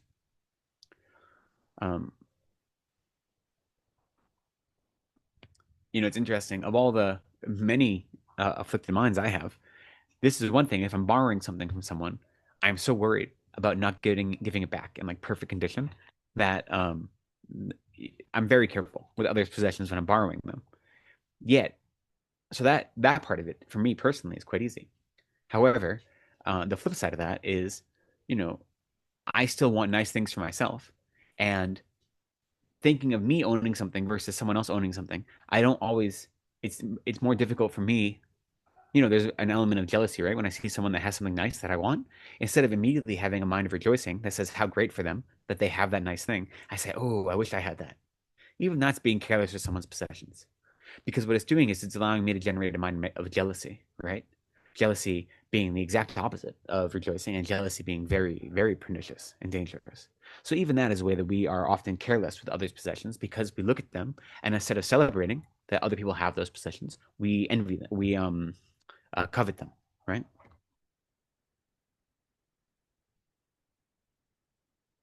It's also useful to think here about the inner possessions. And what I mean by that is like minds of joy and so forth. These can be considered inner possessions. And in that way, it's easy to see how we prioritize our own joy over others' joy, right? And that is exactly the definition of the self-cherishing mind. So if we think of the inner possessions as being these positive mental states, or the mental or emotional states that bring about worldly and spiritual happiness both, right? It's very easy to see how we prioritize our own over others. And so this verse is reminding us that whenever we do that, what we're doing is creating the conditions for our possessions in the future to fall apart, to not last, to be spoiled quickly or more quickly than we expected. And so when that happens to us, instead of letting that be a chance for us to be really frustrated, we just recognize it. Those conditions came about due to our actions. So we don't allow our self-cherishing mind to activate. We don't get frustrated by it. Instead, we recognize it as a ripening of karma. We rejoice that karma has been ripened in such a way that we are able to navigate it. And then we do our best to counteract it by practicing generosity and making sure others are fulfilled, both with inner and outer possessions. So continuing on, I say this every week. Look, it's already 6:30. Jeez, Louise. I'm going to go through these verses somewhat quickly, simply because some of them are very clear. I was reading a number of commentaries, both classical commentaries and contemporary commentaries on this before teaching it. Whenever I teach a text, I always like to, do some review. And a lot of the commentaries just recite the verse and then they say, the meaning of this is clear. And then go on to the next verse. And so some of the commentaries are very short in that way. I'm not quite as good at being that short, but so I am going to try to move a little bit quickly. Verse 20. When our minds are unclear and our hearts are unhappy, we are bored doing virtue but excited by vice. This is the wheel of sharp weapons returning full circle upon us from wrongs we have done. Till now we have led others to acts of non-virtue. Hereafter, let's never provide the conditions that rouse them to follow their own negative traits. So this is an important one, right? How often are we creating the conditions for others to engage in harmful activity, right?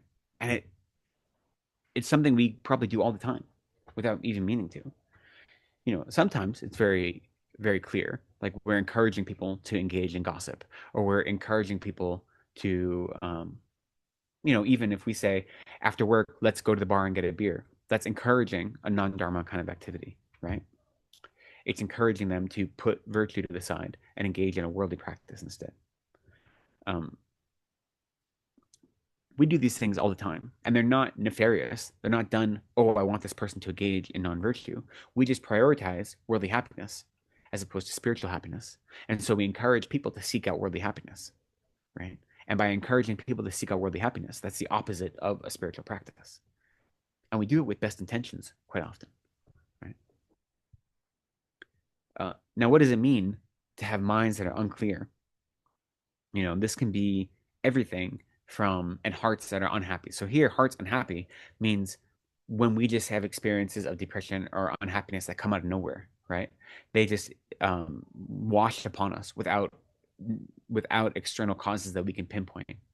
When we have minds that are unclear, it's like when we're trying to study or trying to practice, but we get confused, we get anxious, we aren't able to focus on our task. Maybe our meditation is disrupted. We go to a teaching and we aren't able to pay attention. These are all types of what it means to have a mind that is unclear. Or we're bored doing virtue, but we're excited by vice. This is one of the three types of laziness. It's the easiest one for me. It's the laziness of avoiding virtuous activity, but adopting non-virtuous activity or non-dharma activity. This itself is that boredom with virtue is itself the ripening of negative karma.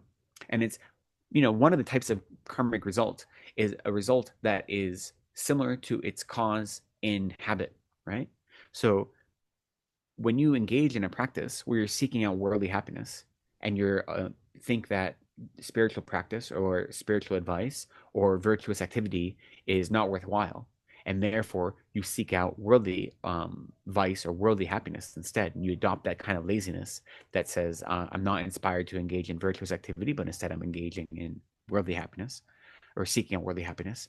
When you cultivate that, it makes it so much easier in the future, right? So every bit of that laziness plants seeds for just future laziness to erupt and grow, right? So here it says, until now, we've led others to acts of non-virtue. I think about this a lot because I know that I'm not intentionally leading others to non-virtue. And I know that I'm never hoping for others to engage in non-virtue. But over and over again, I have to look at my activities and say, am I encouraging you to do what's best for your spiritual growth and transformation?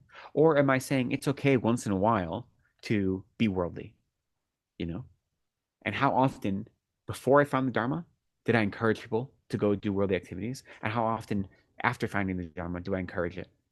And I realize, in some ways, my practice hasn't transformed that part of my mind yet, right? Or not fully. And I think we're susceptible to this, especially when we have this idea of self-care. That is one of the contemporary self-help movements and psychological movements that I think is very easy to misunderstand, or at least from a spiritual perspective. There are so many ways we're told that we have to take care of ourselves before we can take care of others that I don't think are in alignment with reality, right? Because they're misunderstanding what it means to care for yourself, and they're misunderstanding what it means to care for others. So I think acts of self-care are wildly important. And I think sometimes those may look like engaging in worldly activity, There was a teacher here once when I first came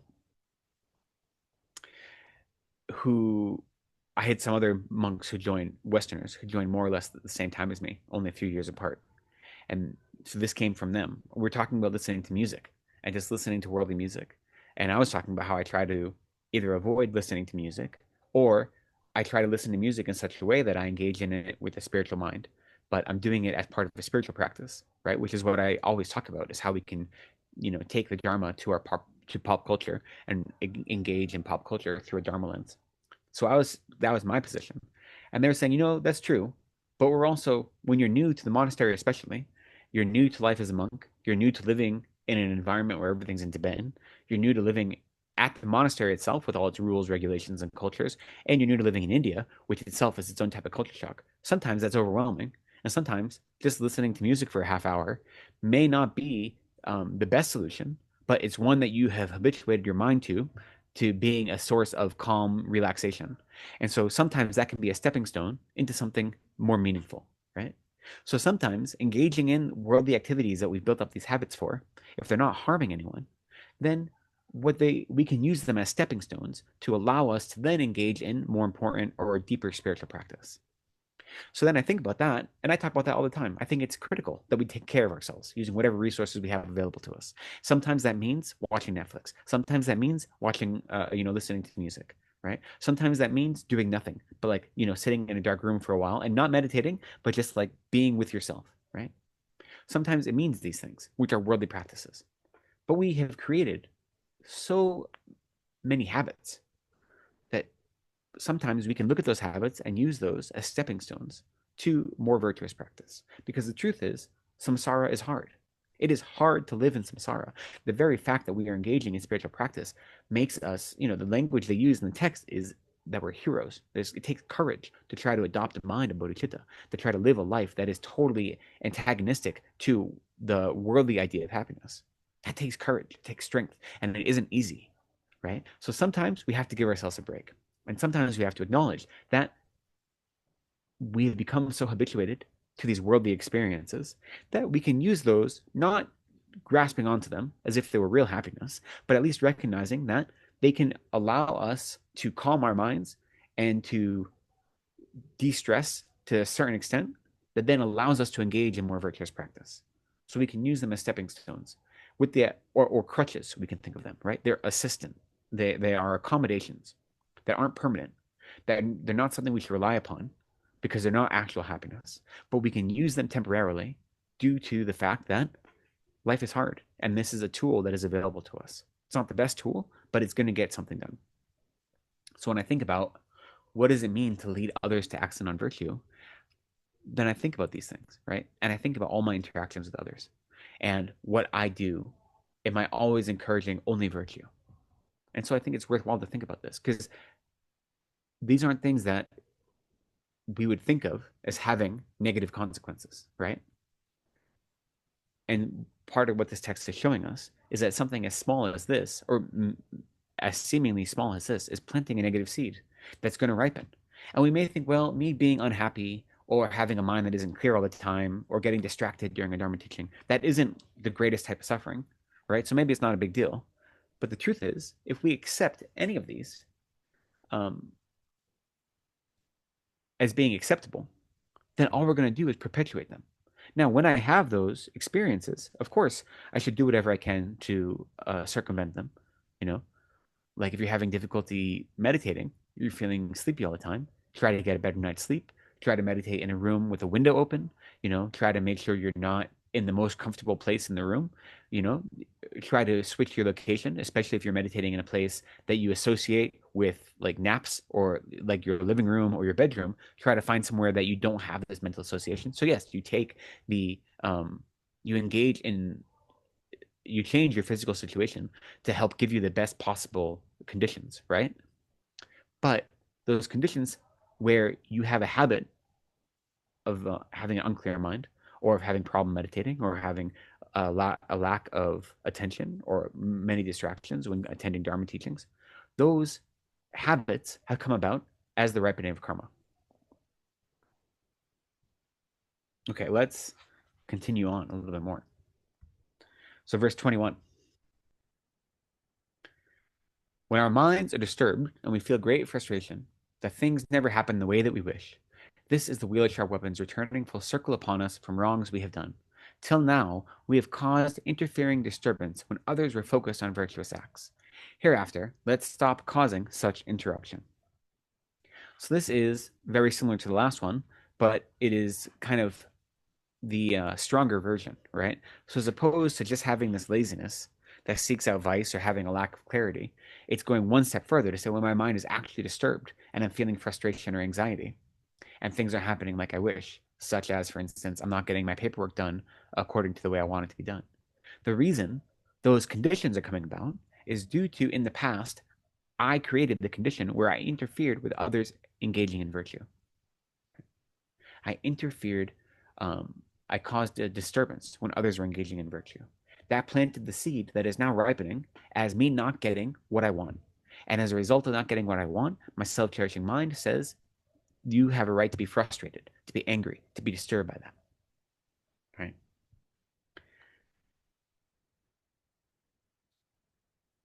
So thinking about the antidote here, or first off, rather, thinking about the cause, what does it mean to interfere with others' virtuous acts?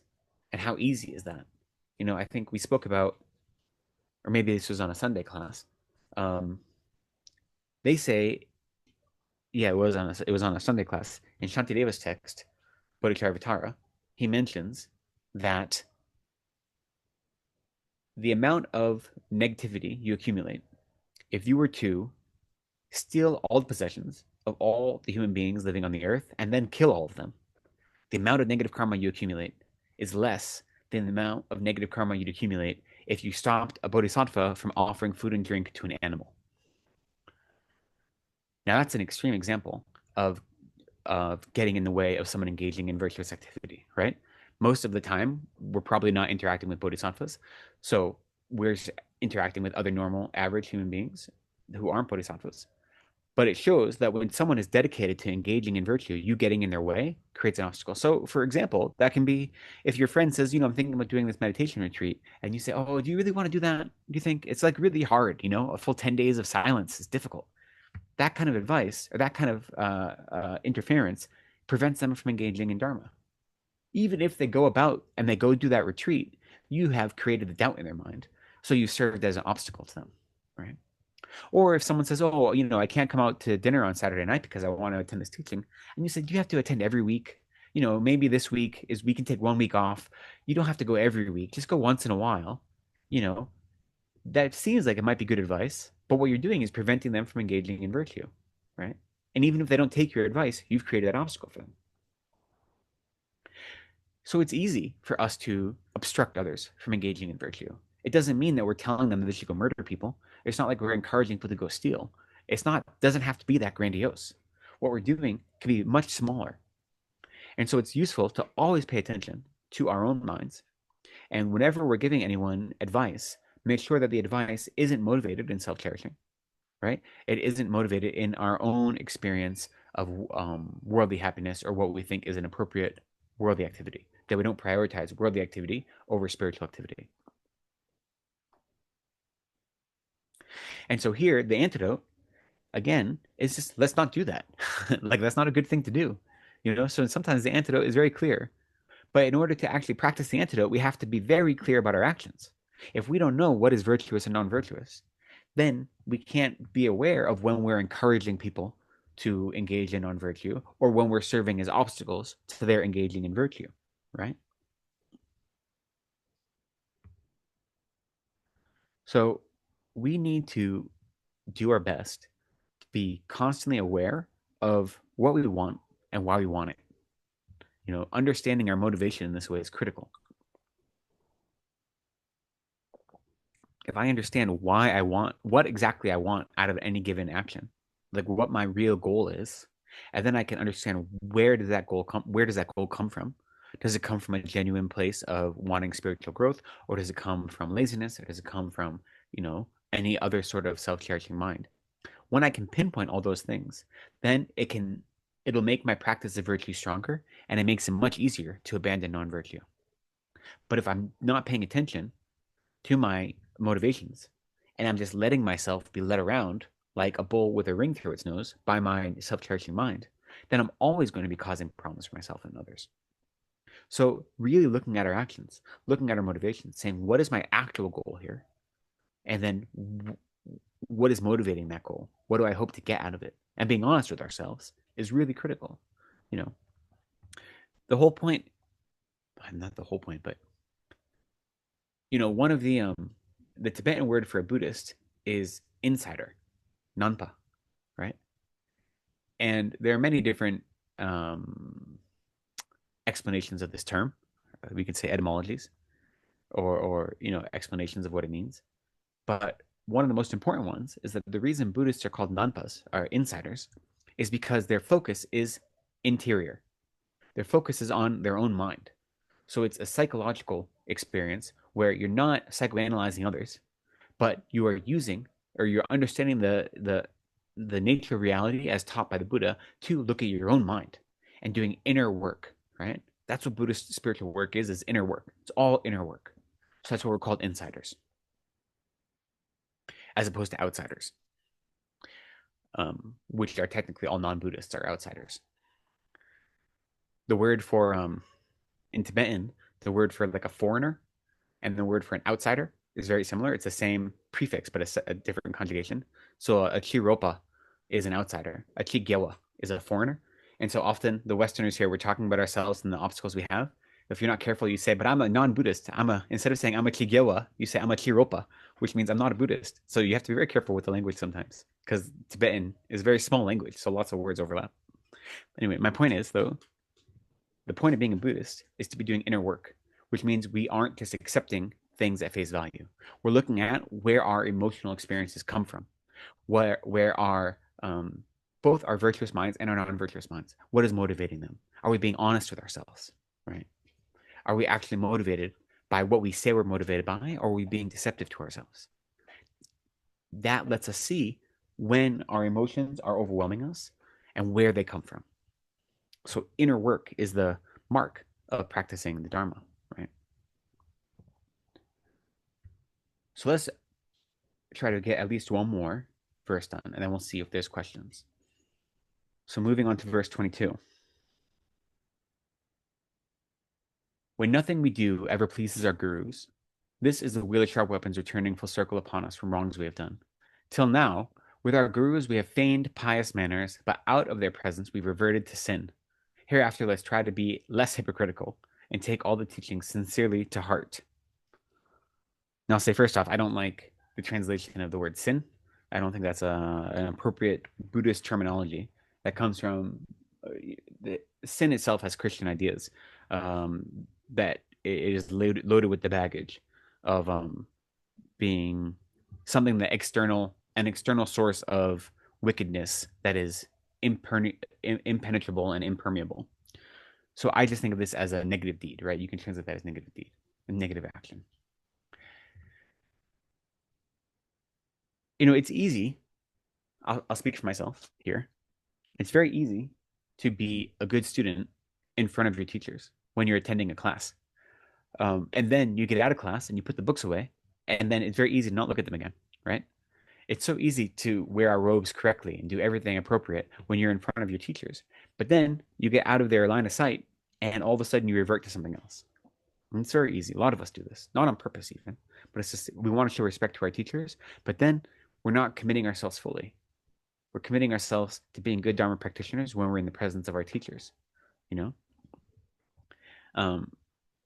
So what we need to do is make sure that we act the same when we're by ourselves as we would when we're in front of our teachers, right? We should always have that same level of self-control and of respect for the people around us. The Dharma talks about there are two types. When we study the mental factors, two of the virtuous mental factors are embarrassment and shame.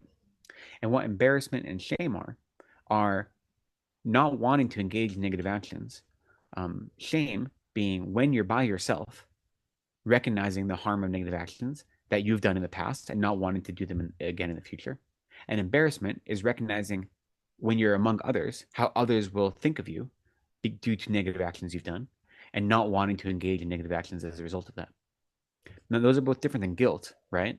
Those aren't saying I'm a bad person because I engage in negative actions, but it's recognizing that I don't want to engage in negative actions because it develops, because it is something, the mind of shame and embarrassment are recognizing that negative actions only cause harm.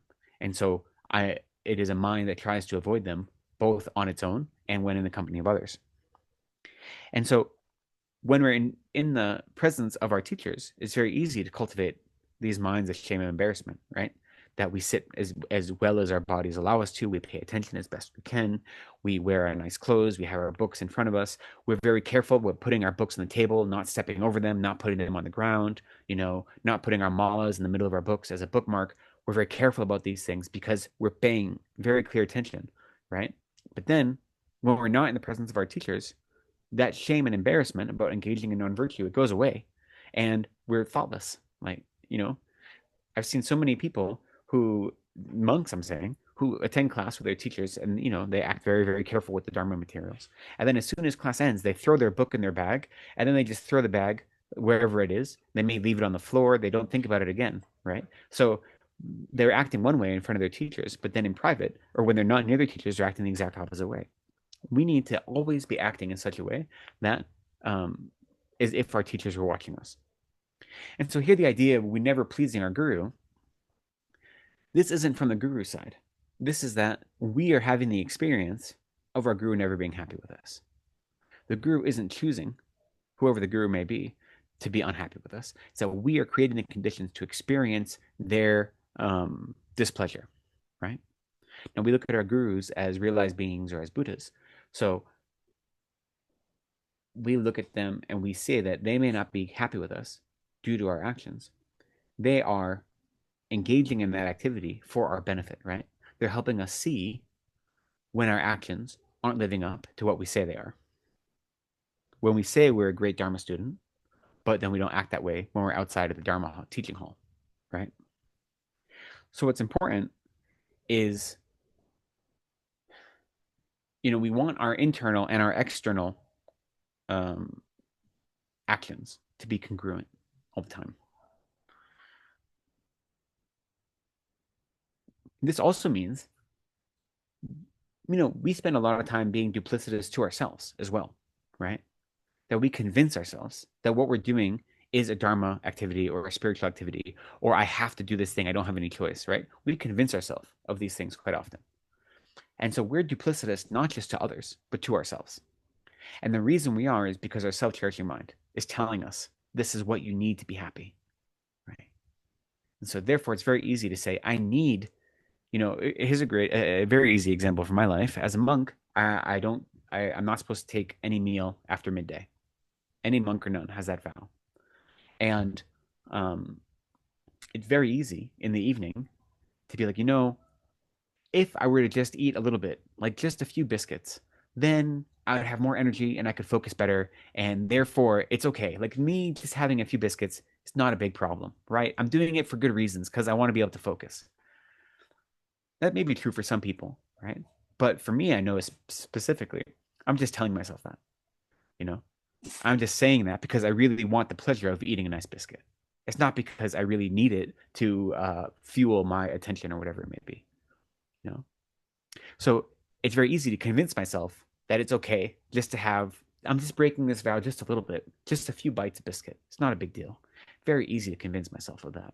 I'm an expert at it, All the time, we're convincing ourselves that this small negativity is okay. This small white lie is appropriate. This small worldly activity is worth seeking out. We're constantly convincing ourselves of that. So what we need to do is recognize that it's not simply explicitly putting on a costume and pretending to be something for our teachers that we're not in private. That can happen. But more dangerous than that is when we're being duplicitous with ourselves. And we convince ourselves that what we're doing is the only necessary course of action, when in fact, that's almost never the case. If the course of action is not virtuous, it's almost never the case that that's the only course of action we have available to us. But it's very easy to convince ourselves that it is.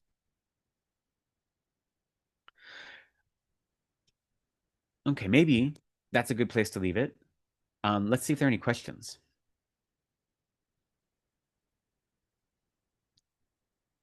Anyone? Yeah. I have a question. Yes. Yeah, Dr. Shruti here. Hello. It's like I'm a wellness therapist, so I do come across patients who suffer diabetes not because of hereditary or any of the lifestyle disorders. So, like again, because of the stress in their atmosphere, it can be negative family or a toxic parenting or a toxic boss or something. But it takes a toll on the human being's health, regardless of whether they are male or female. So, following spirituality, like now you were helping us, Geshe, with the meditation of death. So, how do I? It's like, I want to understand how do I differentiate between self-cherishing at this time, because your health is important to do even in your Dharma practice. So, can you help me? in understanding and how to solve this problem. So it is reversible. I do understand diabetes, BP, everything is reversible.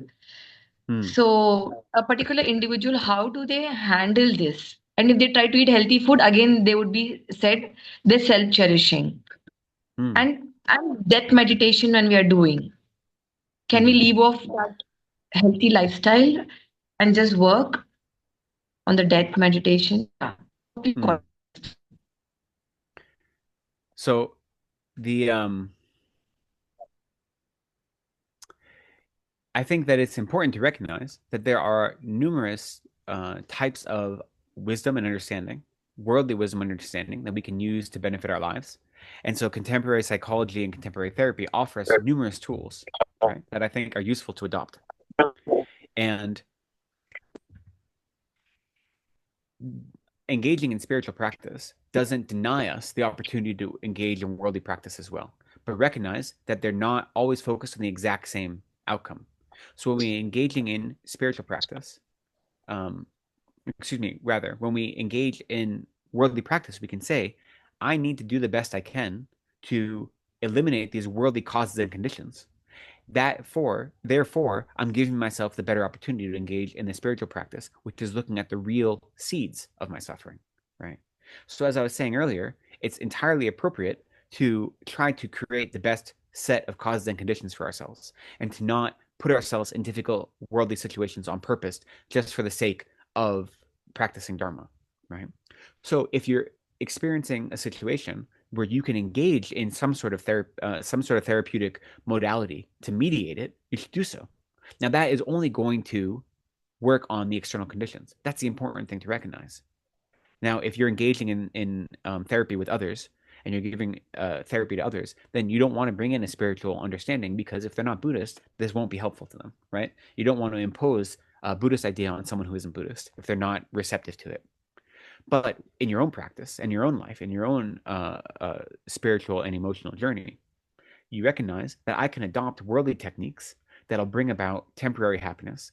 That empowers me to then engage in a spiritual practice that looks at the real cause of the suffering.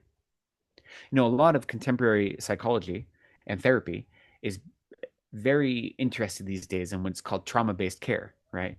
Recognizing that many of our actions and our psychoses and our difficulties in life come from what has happened to us. So like one of the most succinct ways of saying it is when you look at someone who's engaging in harmful action, instead of saying, what did you do? You say, what happened to you? What was done to you? Right? So trauma-based care is recognizing that in this life, we've had experiences that cause such deep psychological disturbances that we are then engaging in harmful actions as a result, potentially, right? That's a very condensed, summarized version of what trauma-based care is. But recognizing that, what that is helping us do from a spiritual point of view is recognizing that there are external causes and conditions that affect the way our mind works. And so that just working on that, looking at the causes and conditions in this life that have caused us to experience different types of suffering and caused us to act out in such a way and cause any of these things, that is not going to bring us to ultimate happiness, but it will help us improve our immediate circumstances in such a way that we then are empowered to do deeper work that is looking at the spiritual, that is a more spiritually intense journey, right? So any worldly practices that we do like that, if they're done with wisdom, are useful. And any worldly mediations, whether it be, you know, taking anti-anxiety medicine or whether it be engaging in other types of self-help modalities that are designed to look at the worldly causes for our immediate suffering, whether it be physical or emotional, and try to eliminate those immediate causes, then that's great. We take that as part of our Dharma practice and we add on to it for ourselves the idea that worldly happiness is only temporary and it's only beneficial as a goal if we use that worldly happiness to propel us towards practice that is aiming at spiritual happiness, which is to say Buddhahood, which is to say working to benefit others and free others from suffering. So worldly happiness can help us be aligned with those goals, right? Like I was saying, if you don't have the money to pay for an apartment and to pay for shelter and to pay for food, it's very hard to engage in spiritual practice for most of us because we're so reliant upon those external things. So therefore, you recognize that I need worldly conditions that then make it conducive for me to do this inner work. I hope that helps. Yeah. Venerable, may I ask a question? Sure. So in a with worldly people, I don't mean people who are following some spiritual path. Mhm. How are the ways that I might be leading them into non-virtue? I mean, apart from asking them to come out with me for a drink, so that's Yeah. clear. But how else must Hmm. how must I be doing it? I have no idea. So how often have you met with your friends and gossiped with them and created the environment where engaging in idle gossip or talking, spreading gossip about other people is this what you do together? I don't mean you in general, specifically Madhvi, Right. but in general, like this is a habit we do, right? We how often have you met with your friends who are not Buddhist? So it's not like you should be only engaging in Dharma discussions, but you meet with them and you just say, oh, maybe if we go out shopping and buy some new clothes, that'll make you feel better. Or, oh, it's okay to gossip about other people and blah, blah, blah. So you've participated in the conditions where they're engaging in non-virtue like that. Or, or like I said, you prevent them from engaging in virtue. So if someone says, oh, I want to, go buy some food to feed all the stray dogs in the street. You say, oh, that's not useful. If you go do that, you're giving them one meal, no big deal. It's not really helpful to them, you know, and that may be true, but you also are preventing them from engaging in a virtuous activity by saying you shouldn't do that. You shouldn't waste your money on those dogs. They're only dogs, right? So small things like that, the person may not be doing it even with the sense that I want to engage in a spiritual or a Buddhist practice, but by preventing them from doing something that would accumulate virtue, right? Because virtue Buddhists don't have a commodity on virtue. Anyone can practice virtue, right? It's possible. So preventing that or encouraging any of the 10 non-virtues, saying it's okay to tell a small white lie, no one's going to get hurt by it. Those kind of things are how you encourage people to follow non-virtue. I hope that helps. It's not something, again, the important thing to know about it what I'm talking about here is that it's not like you're saying you should go kill someone. Like, it's not these big, like, we're not encouraging people to engage in these explicitly very harmful activities, right? Because those are very obvious and we know not to do that. Saying, oh, you should just go steal this thing if you don't want to pay for it. We're not doing that. It's a more subtle level that I'm talking about here. But if we look, especially if we look at the understanding of the 10 non virtues, and if we look at the 8 worldly dharmas, and look at how those exist in our life, see whenever we're creating the conditions that encourages one of the 8 worldly dharmas to be a motivating factor or one of the 10 non-virtuous activities to be ripening. Okay. Another question? Yes, good day. Hello. I'm Alexander from Brazil, and I thank you a lot for so precious teachings. And I think you a very precious link between Dharma and our Western minds that is so difficult to understand and deal with. And Thank you. the question I have is, I'm struggling to purify all karma because I really believe this karma has harmed my mind so badly that now I'm having some idea and I'm trying to practice all day to purify all karma and to be free of anger, pride, or anything that is harming the peaceful and balanced mind state. And I'm basically every day I'm doing some practice to purify karma that I know, and try to practice during daily during talking to people and worldly situations, mundane situations. I'm trying to focus to my mind in a good way, not in the bad way to cherish mind that cherries mind that is self-centered, or the good way to center my mind, to point to my mind, to understand what's going on. So what can I do with things that's outside? Well, and I'm just practicing. I wonder if there is another practice I can do to get a shortcut to the karma to extinguish all this karma that's harming my mind so badly. Yeah, that's a good question. We're talking here about karma that's ripening because we planted so many karmic seeds. Now, when you study karma, we know that karma has the quality of not going away on its own. right? Both positive karma and negative karma won't go away on its own, but they can be stopped. So our positive karma can be undercut if we engage in minds of anger and so forth. They can destroy our positive karma. Our negative karma that we want to destroy can be destroyed by different purification practices. And there are many of them. A complete purification practice will be a practice of what we call the four opponent powers, right? And so if you've done purification work, you know this. The first opponent power is what's called the remedy. So that's developing a mind of bodhicitta and refuge. And then there is regret. So you recognize that the actions you've done, even if you don't remember them because they're done in past lives, were harmful actions that caused harm to yourself and others. You develop a genuine mind of regret with regard to that. And then you engage in what we call the remedy. So the remedy is any virtuous activity. Now, it's most common to do something like Vajrasattva recitations, but any virtuous activity can be a remedy that helps uproot those negative karmic actions. And then we do what we call we have resolve. So we promise not to engage in those negative actions again in the future, realistically for as long as possible, right? So sometimes you can say, I'll never engage in this action again. For instance, I develop a mind of regret for all the actions of killing I've done in the past, and I engage in some virtuous activity to purify those actions, and I promise I'll never again engage in the act of killing. That is something I can do my best to promise, but it may be a different type of negative karma that I do have to engage in, right?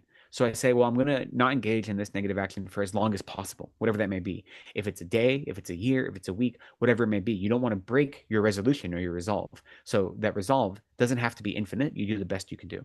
By combining those four opponent powers, that helps purify negative karma we've created in the past, right? So by purifying it, it's not like we never created it, but if we think of karmic actions as like planting seeds, then when we engage in purification practices, it's like burning those seeds. We've still planted them, but because we burned them, we've destroyed their ability to ripen into anything. So doing those activities every day, right? Very intentional, having a purification practice that's focused, that is complete and includes all four opponent powers is powerful. But the truth is, that can only be part of your practice because our experiences right now are the ripening of karma.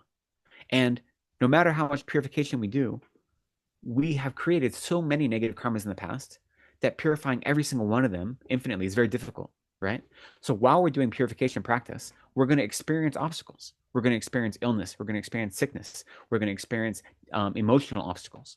And so when those come up, we recognize that that itself is like purifying karma. That karma that we created, the negative actions we've done in the past, are ripening now. The results are ripening. I don't have to look at those results and then allow my mind to be distressed by them, whether it be sickness, illness, or emotional distress, whatever it may be, right? Whatever difficult conditions are arising. I look at those as the ripening of karma, and I rejoice because they're ripening at a time and place where I have the emotional and spiritual capacity to deal with them. They could ripen at a time and place where I don't have this practice, right? You can look at two people who both look at someone who's a dedicated spiritual practitioner who gets a life-threatening or a terminal diagnosis, and look at someone who's never done any spiritual work and gets a terminal diagnosis. And they have the same diagnosis, right? The same physical outcome is going to happen. One of them can have a much more peaceful mind and experience the rest of their life in a way that isn't overly distressing. And the other one, the rest of their life, however long or short it may be, is like a hell realm because they're so unhappy, right? The sickness and the diagnosis and the physical outcome is the exact same, but the response to that is going to be dependent on your own practice. So you can, whenever you experience something, you say, well, look, I have these resources now that this difficulty, this obstacle, this sickness, this whatever it may be that's ripening right now, I have the way to deal with it and not let it overwhelm me. So how fortunate am I that this negative karma is ripening now? Because it could be ripening in a time and a place where I don't have these resources, inner or external resources. And that would make it much more, the experience of suffering would be much greater. But because I have those resources now, the fact that that negative karma is ripening right now is something I should rejoice in. Because once it ripens, it's not going to ripen again. Once a seed grows into something, it's done, right? So that's another activity you can combine with your purification practice, is that when you experience suffering, you recognize it as the ripening of negative karma, and then that allows you to not be attached to or create more emotional or mental suffering, but also it allows you to rejoice that negative karma has ripened now, and it's not going to ripen again in the future. So that is a way to kind of combine these kind of teachings we're doing with purification practice to help destroy the negative karma you've created in the past. And then on top of that, always be seeking out to engage in virtue, right? We're creating karma all the time. As long as we're sentient beings, we're constantly creating karma, right? But we want to be creating virtuous karma that ripens in good conditions that allow us to continue engaging in spiritual practice, right? So we aware of that. One of the best ways to counteract negative karma ripening is engaging in virtue by planting more positive seeds than negative seeds. And that may not have an immediate result right now, but by planting more positive seeds than negative seeds in the future, you'll have more positive seeds growing and ripening than you do negative seeds. So in addition to doing purification work, you do the work of recognizing that we're experiencing karma right now. We don't have to be attached to the idea of suffering, and we can experience it without feeling a mind that is entirely overwhelmed. And we can engage in virtuous activities to help prevent this from happening more in the future. I understand. I understand completely. So precious information and teachings to give room to a new mind and stop being do our best, mind. Right? Yes. Well, you know, it's every moment we're doing our best. We do the best we can do. It's a lifetime practice. It doesn't happen overnight, you know? So we have to at least have a little bit of grace for ourselves. The fact that we're even here together tonight trying to do this practice is amazing. It's so amazing that we're doing this work together, that any small step we can take is incredible. How many lifetimes have we spent not doing this? Look around us and see how many people aren't interested in doing any sort of inner work. So the fact that we are is amazing. It's so wonderful. So we can be happy with that and allow that to fuel us to keep going. Okay, maybe one more question. Yeah, thank you. Thank you for coming. Maybe one more question. I see a hand raised. Jyoti? Venerable, my doubt is with regard to your first question, where you were talking that motivation matters more than the action. So is karma motivation or action? So it's both, right? So when we talk about karma, the heaviest karma, the most important karma are mental actions. Now, according to the Prasangika, which is the philosophical school we follow, we say it's the ultimate philosophical understanding of the Buddhist thought, karma can be physical or mental, right? We have karma, in English, karma, actions of speech, actions of body, and actions of mind are all types of karma we create. So karma can be very subtle types of form, but the most important part are mental actions. And the reason for that is every physical action we do is going to be motivated by a mental action. So when I say, so what I was saying before isn't that the motivation is more important than the action. I was saying that we mistake the motivation and the action as if they're the same thing. But I would normally say that for the most part, motivation is more important than the action. Now we have to be smart about that, and we have to recognize we live in the world, and we have to bear consequence, the worldly consequence of our actions, right? But the motivation is the most important part, because the motivation is what actually is empowering that action, you know? And so karma itself, in general, we say karma is a type of secondary mind, or a mental factor, rather. And so this mental factor is one of the 5 omnipresent mental factors that is present in all of our primary minds have this mental factor that are affecting it, which is what I mean when I say as sentient beings, we're constantly accumulating karma. Now, many of them are very small karma, and they don't have many consequences, right? Or they may be very neutral karma, so their results are very neutral. But we're constantly accumulating karma. And the karma itself only lasts for a short moment. You know, our position is that any karma you have in your continuum is a newly created karma, because that karma is a type of mind, for the most part, that arises, and then it creates an imprint. And that imprint is what stays with you to eventually ripen into an experience of suffering or pleasure or neutral experience. The karma itself is a mind that is generated. It only lasts a moment, but then it creates an imprint, and that imprint is then activated and ripened at a later time. Does that help a little bit? Okay. Okay, I think we've already gone past time, so maybe we will save the questions, if there are any more, for next week. Next week I will be in Bangalore in person, but of course online will be the same for those of you who want to join us online. Time will be the same. And also, I just wanted to let people know, if you have a question that I didn't answer tonight and you can save it for next week, that'd be great. If it's something that's very important, you're welcome to email me. I have a CKSL email address. So just Gyalten Lekden at CKSL.in. You're welcome to email me there. I don't check my email every day, but I do my best to email, to check it and respond as I can.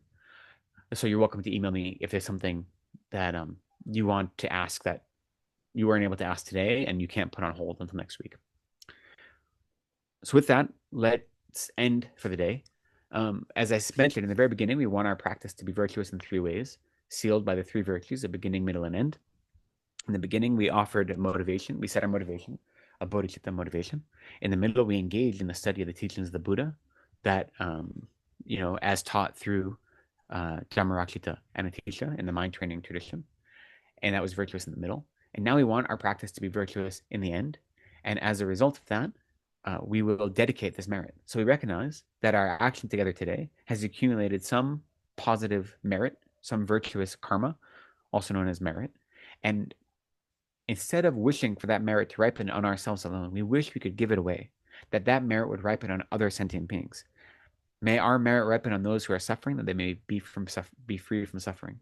Those who have illness, may they experience relief from their illness. Those who have died, may they quickly find a perfect human rebirth and meet a qualified Mahayana virtuous friend.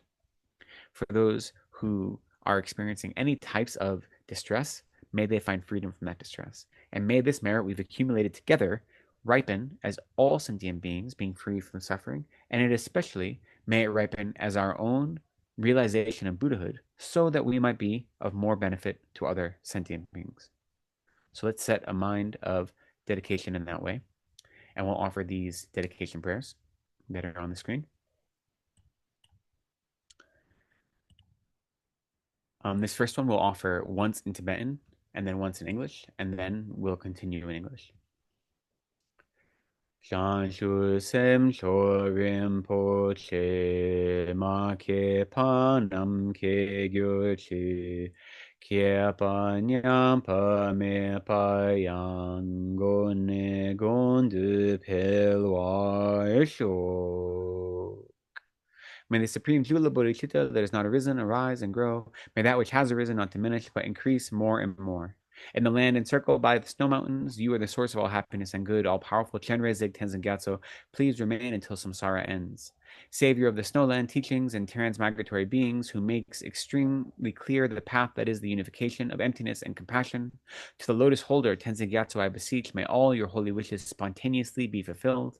May the glorious Guru's lives be long and stable. May all beings equaling the extent of space have happiness. May I and others without exception accumulate merit and purify negativities. And may we be blessed to quickly attain Buddhahood. Great. Thank you so much, everyone. I appreciate you spending your time with me this Saturday evening. Thank you. Thank you so much, Venerable. Thank you for joining us again and teaching us. Thank you, Venerable. Thank you, everyone.